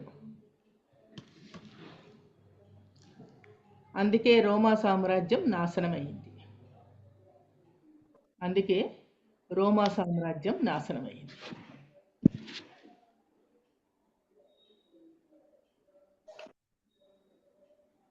ఇవి మనకు బైబిల్లో సూచించిన 6 సామ్రాజ్యాలు. అవి ఎలా పుట్టాయి, ఏం చేశాయి, ఎలా నాశనం చేయబడ్డాయో చూసాం మనం. ఓకేనా? 6 సామ్రాజ్యాలు 6 చెప్పుకున్నాం మనం. ఆధునిక సామ్రాజ్యాలు వచ్చాయి కానీ అవన్నీ బైబిల్లో లేవు. అంటే బ్రిటిష్ సామ్రాజ్యం పుట్టింది మనకు తర్వాత, కానీ అవన్నీ బైబిల్లో లేవు. మనకు బైబిల్లో ఉన్నవి మాత్రమే మనం చూసుకున్నాం. ప్రపంచ సామ్రాజ్యాలు బైబిల్, ఈ 6 మనకు బైబిల్లో ఉన్నవి. తర్వాత బ్రిటిష్ సామ్రాజ్యం పుట్టింది. దానివల్ల క్రైస్తవత్వం చాలా ప్రచురం చేయబడింది. ఇజ్రాయెల్ రాజ్యం పుట్టింది. ఇవన్నీ తర్వాత, కానీ రాజ్యాలే కానీ సామ్రాజ్యం. ఇంగ్లాండ్ ఒక్కటే సామ్రాజ్యం, ఇంకా తర్వాత సామ్రాజ్యాలు ఏవీ లేవు అన్నమాట. ఓకే, ఇవి ఈ 6 సామ్రాజ్యాలు ప్రపంచ సామ్రాజ్యాలు బైబిల్లో సూచించినవి. ఆనవాళ్ళు బైబిల్లో ఉన్నాయి కాబట్టి దాని గురించి మనం స్టడీ చేసాం. ఓకేనా? ఓకే అక్క, థ్యాంక్ యూ. చక్కటి విషయాలు. మరి సామ్రాజ్యాల గురించి మనం చాలా చదివినాం. ఇవన్నీ ఆ గ్రంథాలన్నీ చదివినాం కానీ ఇంత డీటెయిల్డ్ గా మనం ఆలోచించలేదు. దీని తర్వాత ఇది వచ్చింది, దీని తర్వాత ఇది వచ్చింది అని. అవి వచ్చాయని తెలుసు కానీ ఈ సీక్వెన్స్ లో మనం ఎప్పుడు చదువుకోలేదు. అక్క చాలా చక్కగా అవన్నీ పొందుపరిచి మనకు బాగా అర్థమయ్యేటట్టు చెప్పారు. చరిత్ర తెలుసుకోవడం మంచిది. అసలు ఎలా వచ్చిందో మన క్రిస్టియానిటీ అనేది అది తెలుసుకోవడం చాలా ముఖ్యం. కొన్నిసార్లు మనతో వాదిస్తుంటారు, మన ఫ్రెండ్స్ అయి ఉండొచ్చు, హైందవ ఫ్రెండ్స్ మనతో వాదిస్తారు, మీకు ఎట్లొచ్చింది, ఏదో వేరే దేశం మతం ఇది అది ఇది అని మాట్లాడుతుంటారు. మాట్లాడినప్పుడు దీనికి ఎంత హిస్టరీ ఉందో మనం చెప్పగలిగిన, ఇట్లా ఖచ్చితంగా చెప్పగలిగిన ఇది ఉండాలన్నమాట. సో తెలుసుకోవడం చాలా ముఖ్యము. మరి అక్క ఎంతో కష్టపడి ఇవన్నిటిని సేకరించి మనతో పంచుకున్నారు. దాన్ని బట్టి అక్కకి ప్రత్యేకమైన వందనాలక్క. మరి ప్రేయర్ రిక్వెస్ట్ ఏమన్నా ఉన్నాయా? ఉంటే లేకపోతే ప్రార్థన చేస్తామండి. ప్రేయర్ రిక్వెస్ట్లు ఎవరికన్నా ఉన్నాయా? కేజియా వచ్చిందా? కేజియా వచ్చి వెళ్ళారు, వెళ్ళిపోయినారా?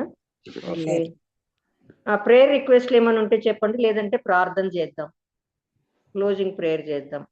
నాదొక ప్రేయర్ చేసేవాళ్ళు ఎవరో, ఉదయం నుంచి ప్రేయర్ చేయని వాళ్ళు ఎవరైనా ఉంటే వాళ్ళు ప్రేయర్ చేయండి. నా ప్రేయర్ రిక్వెస్ట్ ఒకటి ఏంటంటే,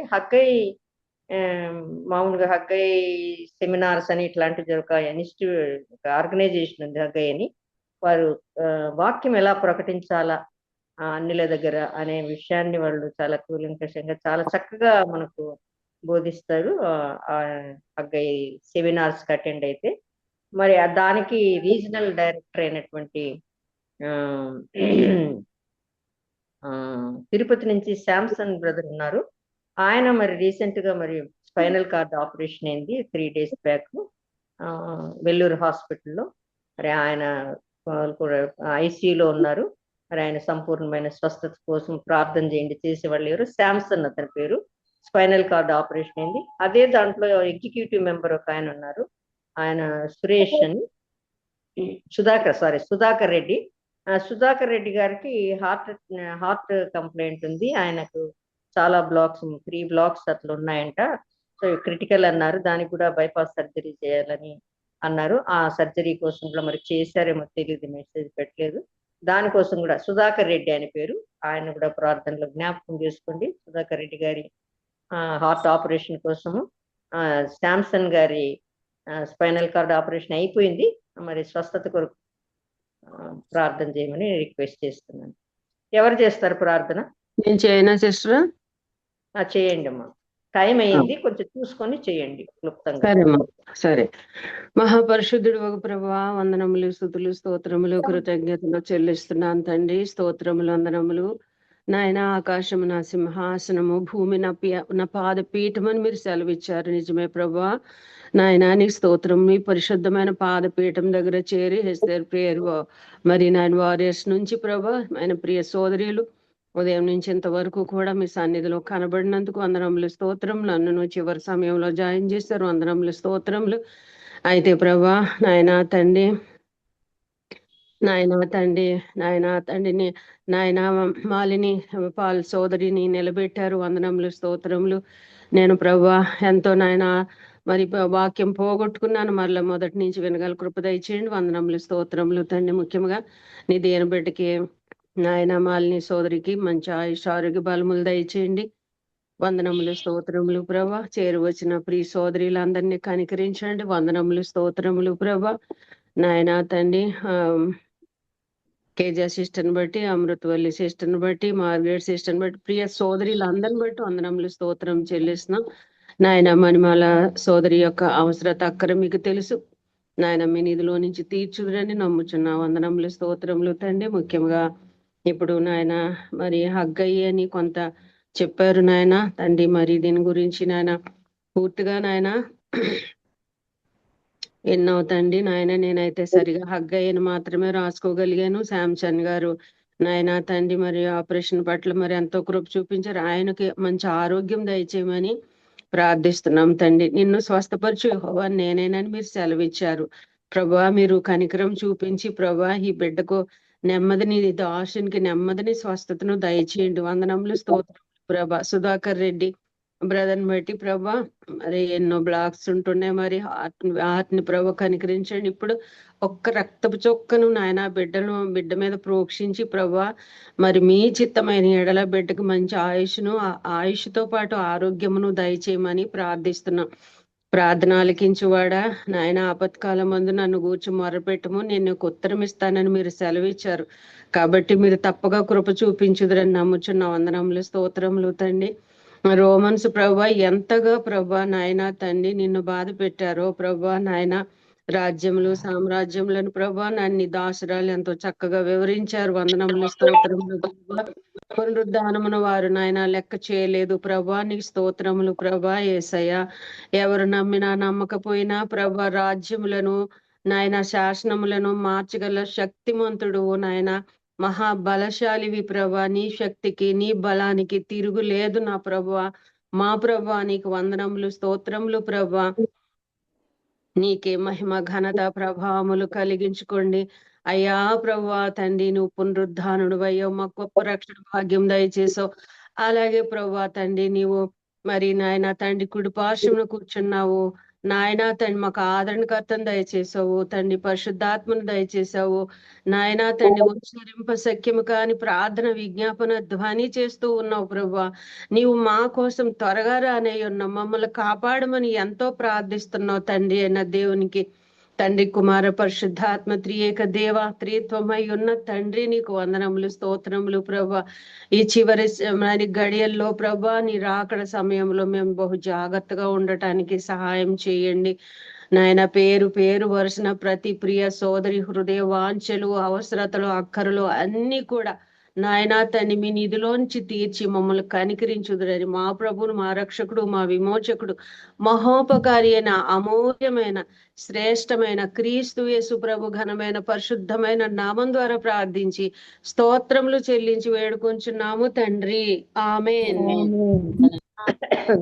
మొట్టమొదటిగా పాట పాడినటువంటి రత్నమ్మ సిస్టర్ కి ప్రభు నామంలో ఎస్తేర్ ప్రేయర్ వారియర్ గ్రూప్ తరఫున వందనాలు.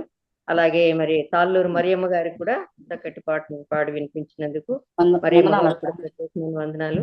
అలాగే మాలినకు శ్రేష్టమైన విషయాలను మనకు మరి విశదపరిచిన అక్క గారికి కూడా ప్రత్యేకమైన వందనాలు చెల్లిస్తున్నాము. అక్క వందనాలక్క. మరి చివరిగా ప్రార్థన చేసిన మల్లేశ్వరి సిస్టర్ కూడా వందనాలు చెల్లిస్తున్నాము. ఈ కూడిక ఇంతటితో ముగిసింది. ప్రభు చిత్తమైతే మరి రేపటి దినం మనం చూడగలిగితే రేపు సాయంకాలం 4 గంటలకు మరి